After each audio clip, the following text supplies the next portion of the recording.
കേട്ടോ. പ്രിയമുള്ളവർ, മദ്യാസക്തനാണ്. Alcoholics anonymous അഥവാ എന്ന ഒരു ഫെലോഷിപ്പിൻ്റെ സഹായത്താൽ മദ്യപിച്ചിട്ടുള്ള എൻ്റെ പേര് ഉണ്ണി. ആദ്യമായിട്ട് എല്ലാവർക്കും ഹായ്, നമസ്കാരം. Hi hi hi hi. ആദ്യമായിട്ട് നമ്മുടെ 7 വർഷം 7 വർഷം പൂർത്തിയാക്കുന്ന ഷെയ്ൻ ചേട്ടൻ, അതേപോലെ 16 വർഷം പൂർത്തിയാക്കുന്ന ഷിബു ചേട്ടൻ, പിന്നെ നമ്മുടെ യുവജന സംഘടനയെ മെമ്പർഷിപ്പിൽ നിന്ന് പുറത്തായി മധ്യവയസ്കരിലേക്ക് എത്തിയ രാമേട്ടൻ, എല്ലാവർക്കും 35 വർഷം പൂർത്തിയാക്കിയ രാമേട്ടനും എല്ലാവിധ ആശംസകളും. തുടർന്നും സുബോധത്തിൻ്റെ വഴികളിൽ മറ്റു മദ്യാസക്തരെ സഹായിച്ച് മുന്നോട്ട് പോകാനായി സാധിക്കട്ടെ എന്ന് ആശംസിക്കുകയാണ്. ഈ ഒരു അധ്യായം 11-ാമത്തെ അധ്യായമാണ്. നിങ്ങൾക്ക് വേണ്ടി ഒരു വീക്ഷണം എന്ന് പറയുന്ന അധ്യായം 156-ാമത്തെ പേജ് തൊട്ടിട്ടാണ് മലയാളത്തിൽ ആരംഭിക്കുന്നത്. ഇംഗ്ലീഷിൽ ശരിക്കും നമുക്ക് 164 പേജ് വരെയാണ് നമ്മുടെ പ്രോഗ്രാം ഉള്ളത്. പിന്നീടുള്ളത് വ്യക്തികഥകളാണ്. നമുക്ക് എല്ലാവർക്കും അറിയുന്ന പോലെ നമ്മുടെ ഫെലോഷിപ്പ് തുടങ്ങിയതിന് ശേഷം മറ്റ് 1935 നമ്മുടെ ഫെലോഷിപ്പ് ആരംഭിക്കുന്നു. നമുക്കിത് കൂടുതൽ പേരിലേക്ക് എത്തണം എന്ന ആഗ്രഹവുമായിട്ടാണ് നമ്മൾ 1939 നമ്മുടെ ബിഗ് ബുക്ക് നമ്മൾ അടിസ്ഥാന ഗ്രന്ഥം പബ്ലിഷ് ചെയ്യുന്നത്. ഈ അടിസ്ഥാന ഗ്രന്ഥം പുറത്തേക്ക് എന്തിനാ കൊടുക്കുന്നതെന്ന് വെച്ച് കഴിഞ്ഞാൽ, തീർച്ചയായിട്ടും അന്നത്തെ കാലത്ത് ആ നൂറ്റാണ്ടിൽ മറ്റ് മനുഷ്യരിലേക്ക് എത്താൻ ഒരു പുസ്തകം ഇറങ്ങിക്കഴിഞ്ഞാൽ ആളുകൾ അത് വായിക്കും, ശ്രദ്ധിക്കും, അത് പല രീതിയിൽ പ്രൊമോട്ട് ചെയ്യാം. അപ്പോൾ എന്തൊക്കെയോ കാമ്പുണ്ട് എന്ന് ആൾക്കാർക്ക് മനസ്സിലാവും. കൂടുതൽ ആളുകളിലേക്ക് ഈ സന്ദേശം എത്തിക്കുക എന്നത് തന്നെയാണ്. അപ്പം അവരെ ആദ്യമായിട്ട് മെയ് മാസത്തിൽ ബില്ലിൻ്റെ കഥയും അതേപോലെ ദർ ഈസ് എ സൊല്യൂഷനൊക്കെയാണ് എഴുതുന്നത്. ഒരു പരിഹാരമുണ്ട് എന്നുള്ള അധ്യായം എഴുതി. അത് കഴിഞ്ഞ് പിന്നീട് ഒരു 3 മാസത്തെ ഗ്യാപ്പ് എടുക്കുന്നുണ്ട്. ഓഗസ്റ്റ് മാസത്തിലാണ് മോർ അബൌട്ട് ആൽക്കഹോളിസത്തെക്കുറിച്ചും പിന്നെ മറ്റ് 2 അധ്യായങ്ങൾ, ദർ ഈസ് എ സൊല്യൂഷൻ എന്ന് പറയുന്ന ആ അധ്യായം എഴുതിയിരുന്നു. പിന്നെ വേറൊരു അധ്യായം കൂടി അദ്ദേഹം എഴുതുന്നുണ്ട്.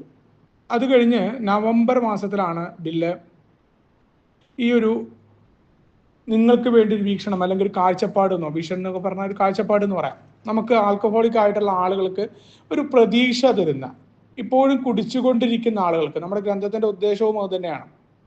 കുടിച്ചുകൊണ്ടിരിക്കുകയും അവിടുന്ന് രക്ഷപ്പെടാൻ ആഗ്രഹിക്കുകയും കുടി നിർത്താനായി ആഗ്രഹിക്കുന്ന ആർക്കും തന്നെ ഏൽ വരാം എന്ന് പറയുന്ന പോലെ അവർക്ക് ഒരു പരിഹാരമുണ്ട്, ഒരു കാഴ്ചപ്പാടുണ്ട്, നിങ്ങൾ വിഷമിക്കേണ്ടതില്ല എന്ന ആ ഒരു പ്രതീക്ഷ കൊടുക്കുന്നു.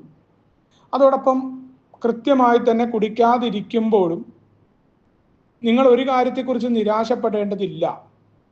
ഞങ്ങൾ ഇങ്ങനെയാണ് വളർന്നു വന്നത്, ഞങ്ങളുടെ കൂട്ടായ്മയിൽ എന്തൊക്കെയുണ്ട്, എന്താണ് AA എന്നും ആ AAയിലേക്ക് മദ്യപാനം പ്രശ്നമാകുന്ന ഏതൊരു കുടിയനും വളരെ കൃത്യമായിട്ട് കടന്നു വരാമെന്ന് പറഞ്ഞുകൊണ്ടാണ് ഈ ഒരു അധ്യായം അവസാന ഭാഗത്ത് കൊടുക്കുന്നത്.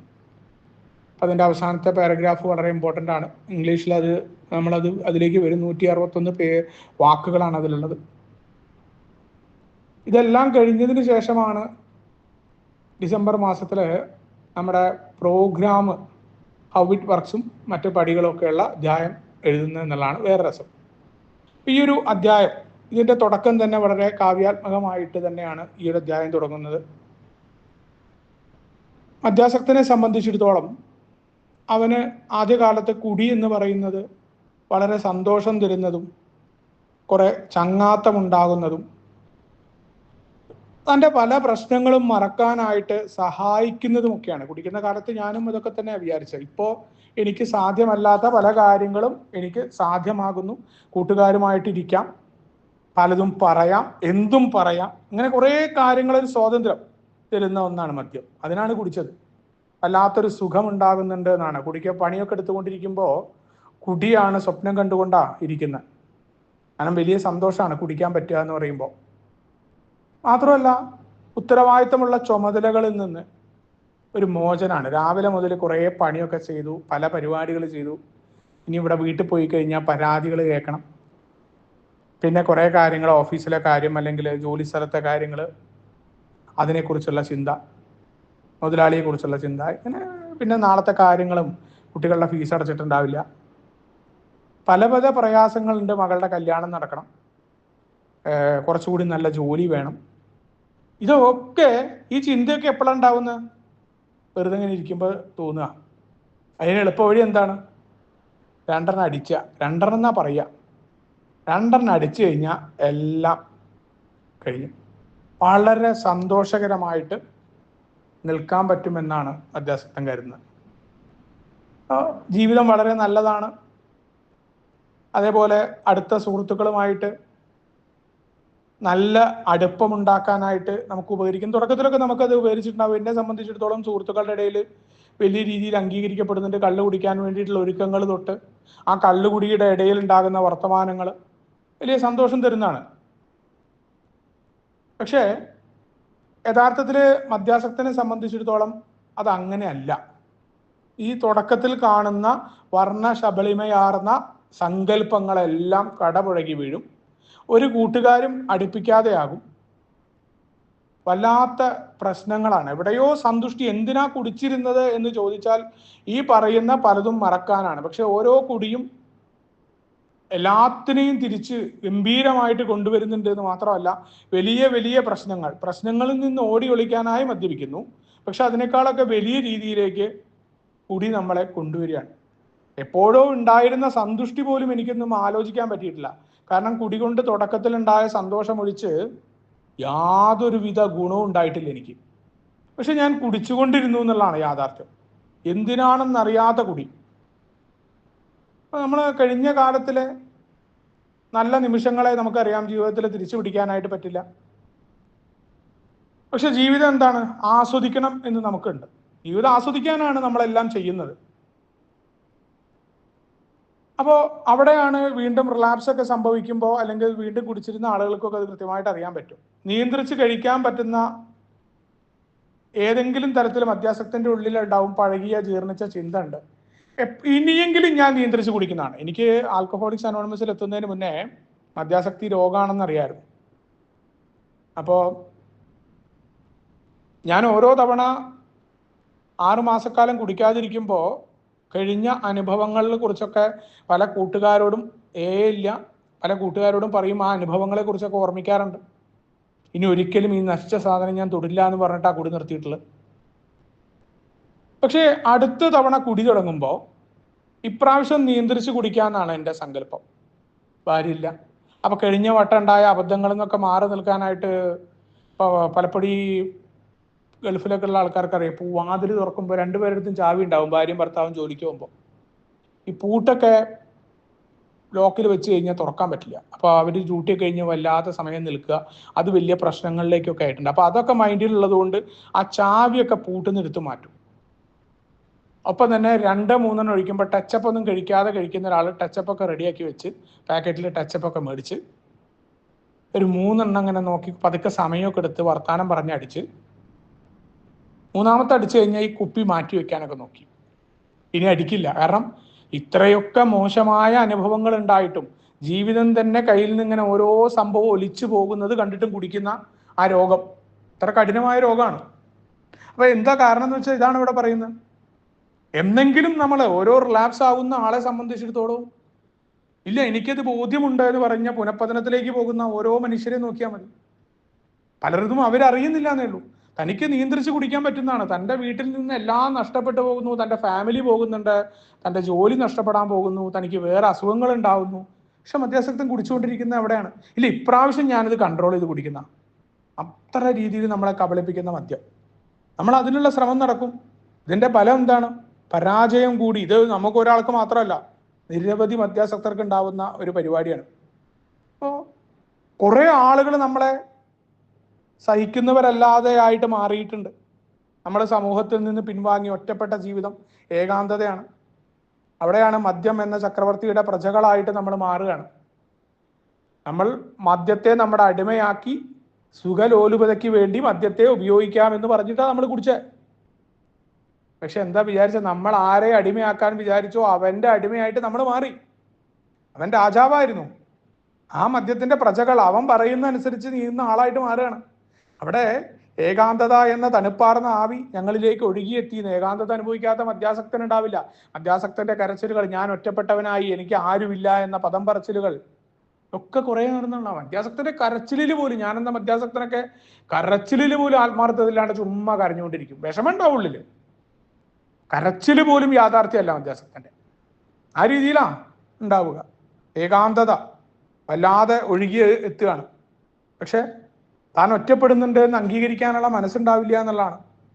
അപ്പോൾ എല്ലാ തരത്തിലും നമ്മൾ ഒറ്റപ്പെട്ടിട്ടും നമുക്ക് അംഗീകാരവും ഞങ്ങളെക്കുറിച്ച് നല്ല ധാരണയും പുലർത്താൻ കഴിയുന്ന കൂട്ടുകാരെ കിട്ടുമെന്ന പ്രതീക്ഷയിൽ പല മലിനമായ സ്ഥലങ്ങളിലും ഞങ്ങൾ പലരും തേടി ചെന്നു എന്നാണ്. നമ്മൾ പലപ്പോഴും മറ്റു പല ആളുകളുമായിട്ട് കള്ളുകുടിക്കാൻ എവിടെയോ നമുക്ക് സുഹൃത്തുക്കൾ വേണം, നമുക്ക് അംഗീകാരം കിട്ടണം. നമ്മളെപ്പോഴും ഉള്ള പരാതി നമ്മളെ ആരും അംഗീകരിക്കുന്നില്ല, നമ്മളെ ആരും പരിഗണിക്കുന്നില്ല എന്നതാണ്. അതുകൊണ്ടാണ് ഈ കൂട്ടുകെട്ടിനും മറ്റു കാര്യങ്ങൾക്കും വേണ്ടി അംഗീകാരത്തിന് വേണ്ടിയിട്ടുള്ള കൊഞ്ചൽ എന്ന വാക്ക് അത് പറയുക. കൊഞ്ചലുണ്ട് നമുക്ക്. നമ്മൾ ഇങ്ങനെ ആഗ്രഹിക്കുകയാണ്, നമ്മളെ മറ്റുള്ളവർ അംഗീകരിക്കുന്നില്ല, അതുകൊണ്ട് നമുക്ക് അംഗീകാരം കിട്ടണം. നമ്മൾ പല സ്ഥലത്തും ചെന്നു, പല പരിപാടികളിലും നമ്മൾ ഏർപ്പെട്ടു.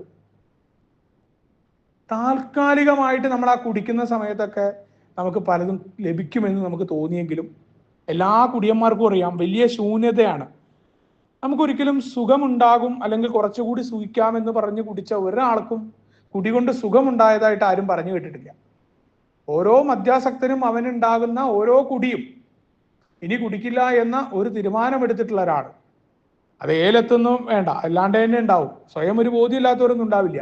വല്ലാത്ത ശൂന്യത ഉണ്ടാവുന്നു. ആ വിചാരിച്ച സുഖമൊന്നും കിട്ടില്ല.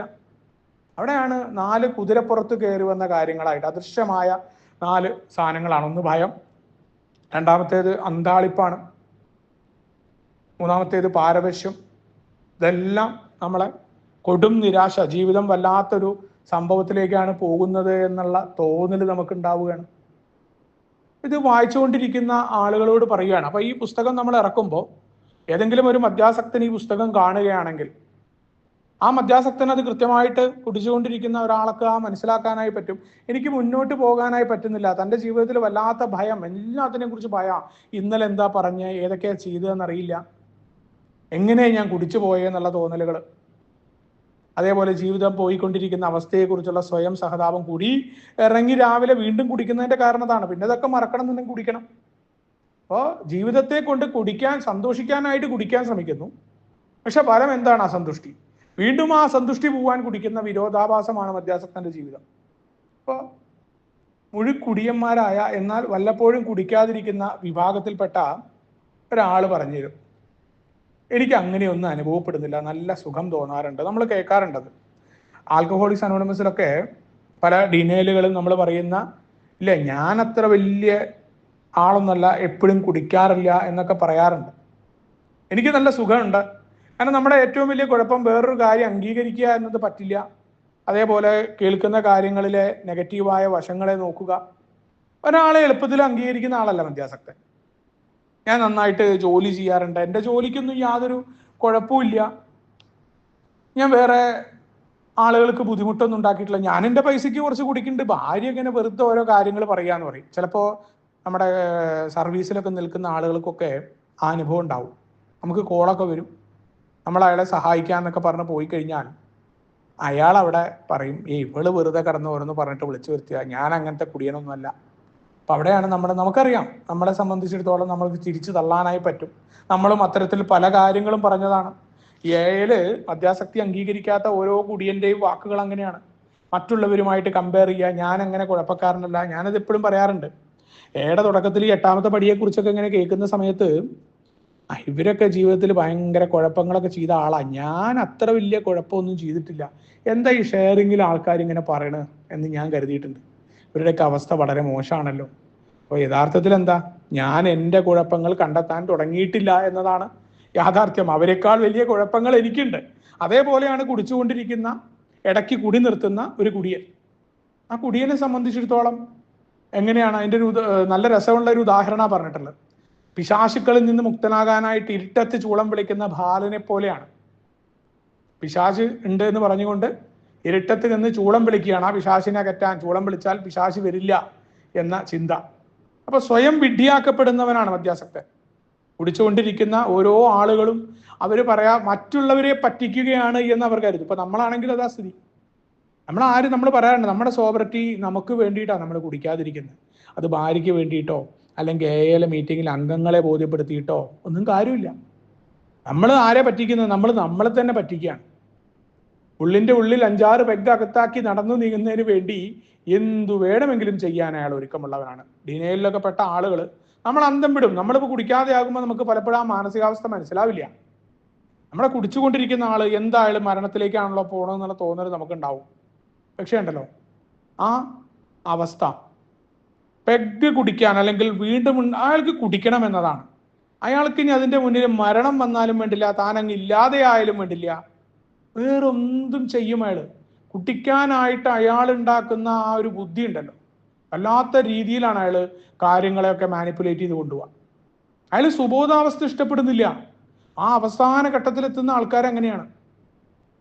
നമ്മൾ പറയാറുണ്ട് ഭാഗ്യഹീനരായ മനുഷ്യർ എന്നൊക്കെ നമ്മുടെ ഹൗ ഇറ്റ് വർക്സിൽ പറയുന്ന പോലെ, ഒരു തരത്തിലും ആ സുബോധാവസ്ഥ തനിക്ക് കുടിക്കാതിരിക്കാൻ പറ്റില്ല. കാരണം പല റിയാലിറ്റികളെയും നേരിടാൻ അയാൾ തയ്യാറല്ല എന്നുള്ളതാണ്.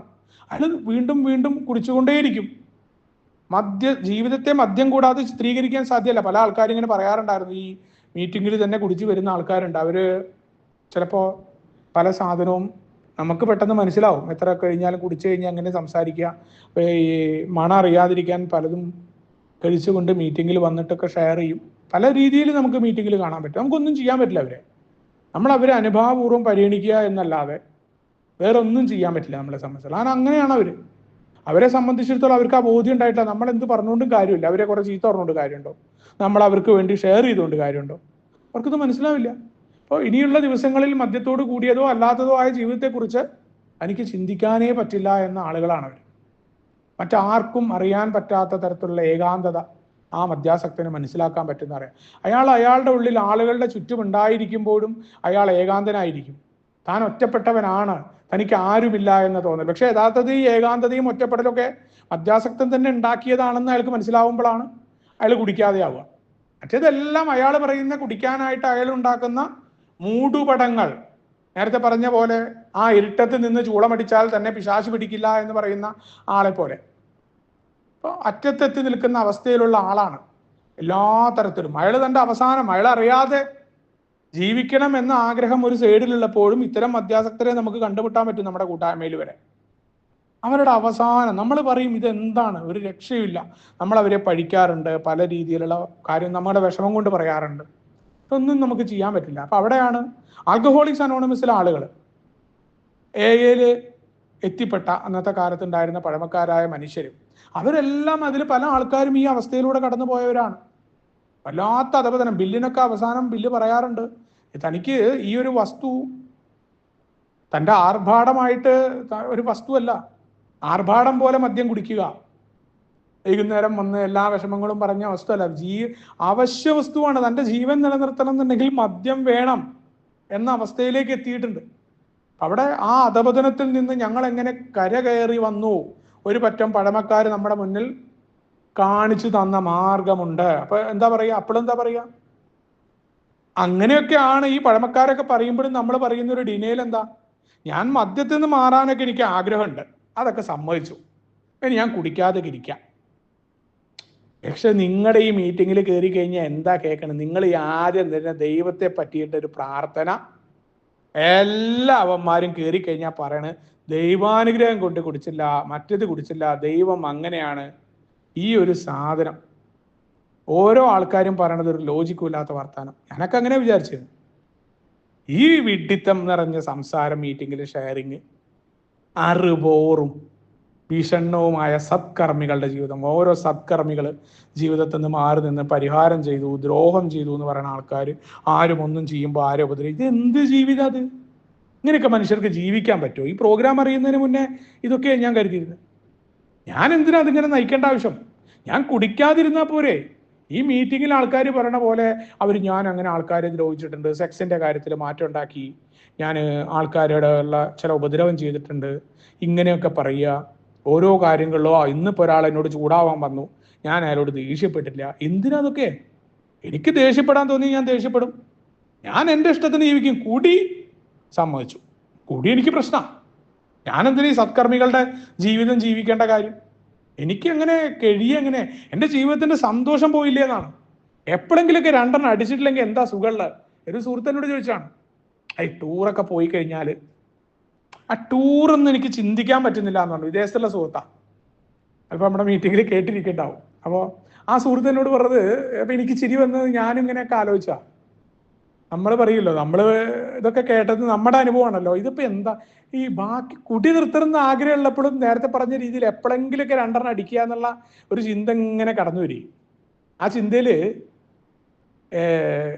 ടൂറൊക്കെ പോകുമ്പോൾ എങ്ങനെയാ രണ്ടെണ്ണം കഴിക്കാതിരിക്കുക, രണ്ടെണ്ണം എന്നാ അപ്പോഴും, എന്നാൽ ഈ ടൂറ് വരെ ഓർമ്മ ഉണ്ടാവില്ല എന്നുള്ള ഇതുണ്ടാവില്ല. എന്താ ഉള്ളത്, ഒരു സന്തോഷം എന്താ ഉള്ളത്, സുഹൃത്തുക്കളുടെ ഒപ്പം പോയിട്ടില്ലെങ്കിൽ എങ്ങനെ എൻജോയ് ചെയ്യാൻ പറ്റും, എങ്ങനെയാ ഇപ്പൊ നമ്മൾ എവിടെയെങ്കിലും ട്രിപ്പ് പോവുക എന്നൊക്കെ നമ്മൾ വിചാരിക്കാറുണ്ട്. പല ആൾക്കാരും ആ ചോദ്യങ്ങൾ അന്നും ചോദിക്കാറുണ്ട്, ഇന്നും ചോദിക്കുന്നുണ്ട്.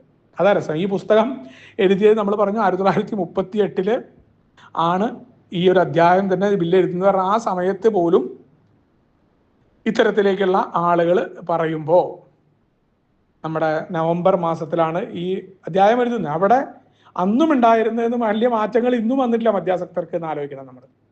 അപ്പൊ പറയുകയാണ്, തീർച്ചയായിട്ടും ഉണ്ട്, പകരം വലിയ ഒന്നുണ്ട്. അതെന്താണ്? പകരമായിട്ടുണ്ട് എന്നതിനേക്കാൾ ഉപരി വിശാലമായ ഒന്നാണ്. അവിടെയാണ് നമ്മുടെ ആൽക്കഹോളിക്സ് അനോണിമസ് എന്ന നമ്മുടെ ഫെല്ലോഷിപ്പ്. ആ ഫെല്ലോഷിപ്പിന്റെ സുഖം അറിഞ്ഞ ആളുകൾക്ക് അറിയാൻ പറ്റും അവിടെ എന്താണ് മറ്റുള്ളവരുടെ ശ്രദ്ധ, മടുപ്പ്, ദുഃഖം, ഇതിൽ നിന്നുള്ള മോചനം നിങ്ങൾക്ക് കണ്ടെത്താം. ഇപ്പൊ നമ്മൾ ഇത് കഴിഞ്ഞ രാമേട്ടനൊക്കെ സംസാരിക്കുന്നു, 35 വർഷമായിട്ട് ആൽക്കഹോളിക്സ് അനോണിമസിന്റെ കൂട്ടായ്മയിലൂടെ സഞ്ചരിച്ച ആളുകളാണ്. അപ്പൊ അവിടെ ഇന്നും വളരെ പ്രവർത്തന നിരതമായിട്ടിരിക്കുമ്പോൾ എന്തിനാണ് ഇത് ചെയ്യുന്നത് എന്ന ചോദ്യത്തിന് ഉത്തരം രാമേട്ടൻ പറയുന്നു വിചാരിക്കുന്നില്ല. എന്തിന് ഞാൻ ഇന്നും രാമേട്ടനൊക്കെ പ്രവർത്തിച്ചുകൊണ്ടിരിക്കുന്നു എന്നുള്ളതിന്റെ ഉത്തരം അവിടെ ആ കുടിക്കുന്ന കാലം ഏത് കൊടുത്തു കഴിഞ്ഞാലും ആ കുടിക്കുന്ന കാലം തിരികെ വേണ്ട എന്നാണ് പഴമക്കാർ പറഞ്ഞിട്ടുള്ളത്. അതിനേക്കാളൊക്കെ എത്രയോ വിശുദ്ധമായിട്ടുള്ള അല്ലെങ്കിൽ പരിശുദ്ധമായിട്ടുള്ള സുഖം അറിയുന്ന ഒന്നാണ് ആൽക്കഹോളിക്സ് അനോണിമസിന്റെ കൂട്ടായ്മ. അവിടെ നമുക്ക് കണ്ടെത്താൻ പറ്റും മടുപ്പും ദുഃഖവും. ഇതിൽ നിന്ന് മോചനം നേടിയ നമ്മുടെ പഴമക്കാരായ മനുഷ്യരെ കാണാൻ പറ്റും. നമ്മുടെ സങ്കല്പശേഷി കത്തിജ്വലിക്കും.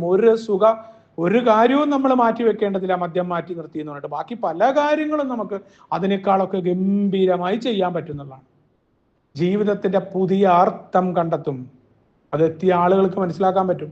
നമ്മുടെ കൂട്ടായ്മയിൽ നിന്നുകൊണ്ട് ആ കുടിക്കുന്ന കാലത്തേക്കാളൊക്കെ എത്രയോ മനോഹരമായ ആളുകൾ. അതാണ് ഈ അധ്യായത്തിന്റെ ഉദ്ദേശവും. അത് ആണ് കൃത്യമായിട്ട് നമ്മുടെ മുന്നിൽ കൺവേ ചെയ്യാണ്. എന്തിനാണ് നമ്മുടെ ഫെല്ലോഷിപ്പ്? നമ്മുടെ കൂട്ടായ്മയിലേക്ക് വരുന്ന ഓരോ പുതിയ പുതുമക്കാരനെയും നമ്മൾ നമ്മുടെ പാരമ്പര്യങ്ങളാലാണ് വെൽക്കം ചെയ്യുന്നത്. നമ്മുടെ കൂട്ടായ്മയാണ്. ആ കൂട്ടായ്മ ഉള്ളത് കൊണ്ടാണ് നമ്മൾ ഈ മീറ്റിംഗ് നടത്തുന്നത്. പ്രോഗ്രാം മാത്രം ആയതുകൊണ്ടല്ല. നമ്മൾ ഇന്നിരിക്കുന്നതും നമ്മൾ പറയും എനിക്ക് വേണ്ടിയിട്ടാണ് പ്രോഗ്രാം ചെയ്യുന്നതെങ്കിലും മറ്റുള്ളവരുണ്ടെങ്കിലാണ് എനിക്കിത് പറയാൻ പറ്റുന്നത്. മറ്റുള്ളവരെ പരിഗണിക്കുക എന്നത് തന്നെയാണ് നമ്മുടെ പ്രോഗ്രാമിന്റെ ഉദ്ദേശം. അതിന് മറ്റു മനുഷ്യരുണ്ടാകേണ്ടതുണ്ട്, അവരുമായി ഈ കൂട്ടായ്മ നിലനിൽക്കേണ്ടതുണ്ട്. ഞാൻ എൻ്റെ സ്വാർത്ഥതയിൽ നിന്നാൽ പോരാ. അവിടെയാണ് കൂട്ടായ്മയുടെ പ്രാധാന്യം, ഫെല്ലോഷിപ്പിന്റെ പ്രാധാന്യമാണ്. ജീവിതത്തിന്റെ അർത്ഥം തന്നെ പുതിയ രീതിയിലേക്ക് മാറുന്നതായിട്ട് നമുക്ക് കാണാൻ പറ്റും. അവിടെ നമ്മുടെ ഏറ്റവും സംതൃപ്തി നിറഞ്ഞ വർഷങ്ങളാണ് നമുക്കിനി മുന്നിലുള്ളത്. അപ്പോൾ ഈ കൂട്ടായ്മയിലൂടെ അത് കണ്ടെത്തിയ പഴമക്കാർ പറയുകയാണ്, ഞങ്ങൾ അതാണ് കണ്ടെത്തിയത്, ഇന്ന് നിങ്ങൾക്കും അത് കണ്ടെത്താനായി പറ്റും. നിങ്ങൾക്ക് വരൂ. അതിനേക്കാളൊക്കെ നിങ്ങൾ കുടിക്കുമ്പോൾ കരുതിയിരുന്നതിനേക്കാളൊക്കെ മഹത്തരമാർന്ന ഗംഭീരമാർന്ന ഒന്നാണ് മുന്നിലുള്ളത്. നിങ്ങൾക്ക് വേറെ പല കാര്യങ്ങളും മദ്യം മാറ്റി നിർത്തി എന്ന് പറഞ്ഞിട്ട് നിങ്ങൾക്ക് ഒരിക്കലും മദ്യം ഉള്ളപ്പോൾ പറ്റാതിരുന്ന പല കാര്യങ്ങളും ഇവിടെ നിങ്ങൾ കണ്ടെത്തും. നിങ്ങളുടെ ഏറ്റവും നല്ല നിമിഷങ്ങൾ, ഇപ്പോൾ കിട്ടുന്ന നിമിഷങ്ങളെ നിങ്ങൾ കഴിഞ്ഞ ജീവിതത്തിലെ മോശം ഏതൊരു നിമിഷത്തെയും നിങ്ങൾ എടുക്കാൻ തയ്യാറാവില്ല. കാരണം അത്ര മനോഹരമായിരിക്കും. ഫെലോഷിപ്പിലെത്തിയ ഓരോ ആളുകളും പറഞ്ഞിട്ടുണ്ട്, ഞാൻ നന്നായി പോയിട്ടുണ്ട് കുടിച്ചത് എന്ന് പറഞ്ഞ ആളുകൾ വരെയുണ്ട്. കാരണം സംഗതി ശരിയാണ്, നമ്മുടെ ജീവിതത്തിൽ വലിയ നഷ്ടങ്ങളും പ്രശ്നങ്ങളും എല്ലാം ഉണ്ടാക്കിയിട്ടുണ്ടെങ്കിൽ ഇന്ന് അനുഭവിക്കുന്ന ഒരു സുഖമുണ്ട്. ഏതൊരു നാട്ടിൽ കടക്കുമ്പോൾ, ഇന്നിപ്പോൾ ഈ ഓൺലൈനൊക്കെ വന്നതോടുകൂടി നമ്മൾ പരസ്പരമുള്ള അടുപ്പങ്ങളും ഏതൊരു നിമിഷവും നമുക്ക് ഫോണിന്റെ അപ്പുറത്ത് ഒരു മദ്യാസക്തനെ വിളിച്ച് നമുക്ക് സംസാരിക്കാനായി പറ്റുന്നുണ്ട്. ആ രീതിയിലേക്ക് ഇന്ന് വളർന്നു എന്ന് ആലോചിക്കണം. പക്ഷെ അന്നും നമ്മുടെ ആ 1900 കാലഘട്ടങ്ങളിൽ നമ്മുടെ പഴമക്കാരായ മനുഷ്യർ അവർ ആ കൂട്ടായ്മയിൽ നിന്ന് കണ്ടെത്തിയ സുഖം, ആ കൂട്ടായ്മയുടെ സന്തോഷം, ജീവിതത്തെ മാറ്റം വരുത്തിയതായിട്ട് അവർ കരുതി വെച്ച ആ കെടാവിളക്കാണ് ഇന്നും നമ്മുടെ ഉള്ളിൽ അത് അണയാതെ നമുക്ക് കിട്ടിയതും. നമ്മൾ ഇതിന്റെ ലക്ഷ്യം എന്താണ്? ഈ വിളക്കിനെ മുന്നോട്ട് ഇനിയുള്ളവർക്കായിട്ട് നമ്മൾ കൊണ്ടുപോകേണ്ടതുണ്ട്. അപ്പൊ അതെങ്ങനെയാ നടപ്പിൽ വരിക? ഞാൻ എവിടെയാണ് ആളുകളെ കണ്ടെത്തുക എന്നുള്ള ചോദ്യങ്ങൾക്ക് ഉത്തരം നിങ്ങളുടെ തന്നെ സമൂഹത്തില് പുതിയ സുഹൃത്തുക്കളെ നിങ്ങൾ കണ്ടെത്താൻ പോവുകയാണ്. നിങ്ങൾ എവിടെയാ? നിങ്ങൾ മദ്യാസക്തനാണ്, നിങ്ങൾ എവിടെ ജീവിക്കുന്നു എന്നുള്ളത് പ്രശ്നമല്ല. നമ്മൾ പറയില്ലേ, എയുടെ മെമ്പർഷിപ്പിന് മദ്യപാനം നിർത്തണം എന്ന ഒരൊറ്റ ആഗ്രഹം മതി. നമുക്ക് ആരെയും കണ്ടെത്താനായിട്ട് നമ്മുടെ സമൂഹത്തിൽ നിന്ന് അങ്ങനെ കണ്ടെത്തി നമ്മുടെ കൂട്ടായ്മ ഉണ്ടായതാണ്. അതിനെക്കുറിച്ചാണ് ഇവിടെ പറയാൻ പോകുന്നത്. ഈ സമൂഹത്തിൽ നിന്നാണ് നിങ്ങൾ കണ്ടെത്താൻ പോകുന്നത്. അതിന് നിങ്ങൾക്ക് പ്രത്യേകിച്ച് ക്ലാസിന്റെ ആവശ്യമൊന്നുമില്ല. കാരണം നിങ്ങളുടെ അനുഭവങ്ങളും നിങ്ങൾ കുടിച്ച നിങ്ങളൊരു മദ്യാസക്തനാണ് എന്ന കാര്യം തന്നെയാണ് നിങ്ങളുടെ പ്രധാനം. മദ്യം നിർത്താനായിട്ട് നിങ്ങൾക്ക് ആഗ്രഹമുണ്ട്. അതിന്റെ ഉദാഹരണം എങ്ങനെയാ പറഞ്ഞ, മുങ്ങിക്കൊണ്ടിരിക്കുന്ന കപ്പലിലെ ആളുകൾ എന്ന പോലെ നിസ്സഹായരായി നിങ്ങൾക്ക് ചുറ്റും അമിത മദ്യപാന രോഗികൾ മരിച്ചുകൊണ്ടിരിക്കുകയാണ്. മുങ്ങിക്കൊണ്ടിരിക്കുന്ന ഒരു കപ്പലിലെ ആളുകളെ പോലെ. ആ മുങ്ങിക്കൊണ്ടിരിക്കുന്ന കപ്പലിൽ നിന്ന് ഓരോരുത്തരായിട്ട് ഇങ്ങനെ മരിച്ചുകൊണ്ടിരിക്കുകയാണ്. അപ്പോൾ നമ്മുടെ ഒരു വലിയ നഗരത്തിലാണ് ജീവിക്കുന്നത് എങ്കിൽ നൂറുകണക്കിന് ആളുകൾ അവിടെ ഉണ്ടാകും. അവിടെ ഉയർന്ന ആൾക്കാരുണ്ടാവും, താണ ആൾക്കാരുണ്ടാവും, സമ്പന്നരും ദരിദ്രരും എല്ലാം ആൽക്കഹോളിക്സ് അനോണിമസിലെ വരുംകാല അംഗങ്ങളാണ്. നമ്മൾ പറയാറുണ്ട്, കുടിയന്മാരുടെ ഇടയിൽ മറ്റൊരു വ്യത്യാസങ്ങളും നമുക്കില്ല. അവൻ താണവനാണോ, ഉയർന്നവനാണോ, അവൻ വക്കീലാണോ, മറ്റതാണോ, പോലീസാണോ, ഒന്നുമില്ല. മദ്യാസക്തനാണ്, കുടിയനാണെന്നുള്ള കാര്യമാണ്. മദ്യത്തെ നിയന്ത്രിക്കാനാണ്. മദ്യം എന്ന കെമിക്കലിനാൽ മുറിവേറ്റവരാണ്, അതിനെ നിയന്ത്രിക്കാനായി പറ്റാത്ത ആളുകളാണ്.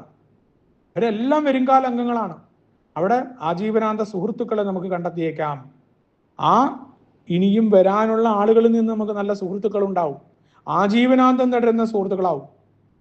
അവിടെ അത്ഭുതകരവും നൂതനവുമായ ബന്ധങ്ങളിൽ നിങ്ങൾക്ക് ഏർപ്പെടാൻ സാധിക്കും. നിങ്ങൾ വിചാരിക്കാത്ത തരത്തിലുള്ള ബന്ധങ്ങൾ ഈ ഫെലോഷിപ്പിലൂടെ നിങ്ങൾക്ക് ഉണ്ടാക്കിയെടുക്കാൻ പറ്റും.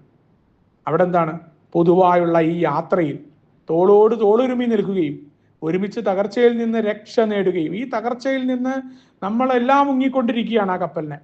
അപ്പൊ ബാക്കിയുള്ളവർ രക്ഷപ്പെടണമെന്നുണ്ടെങ്കിൽ എന്ത് ചെയ്യണം? കപ്പിത്താൻ മുതൽ ഓരോ ആളുകളും ഒരുമിച്ച് നിന്നുകൊണ്ട് ശ്രമിക്കണം. നമ്മൾ ആ തകർച്ചയിലേക്ക് പോകാതിരിക്കാനായിട്ടുള്ള ശ്രമമാണ് ഇവിടെ പരസ്പരം കൂട്ടായ്മയിൽ നടത്തുന്നത്.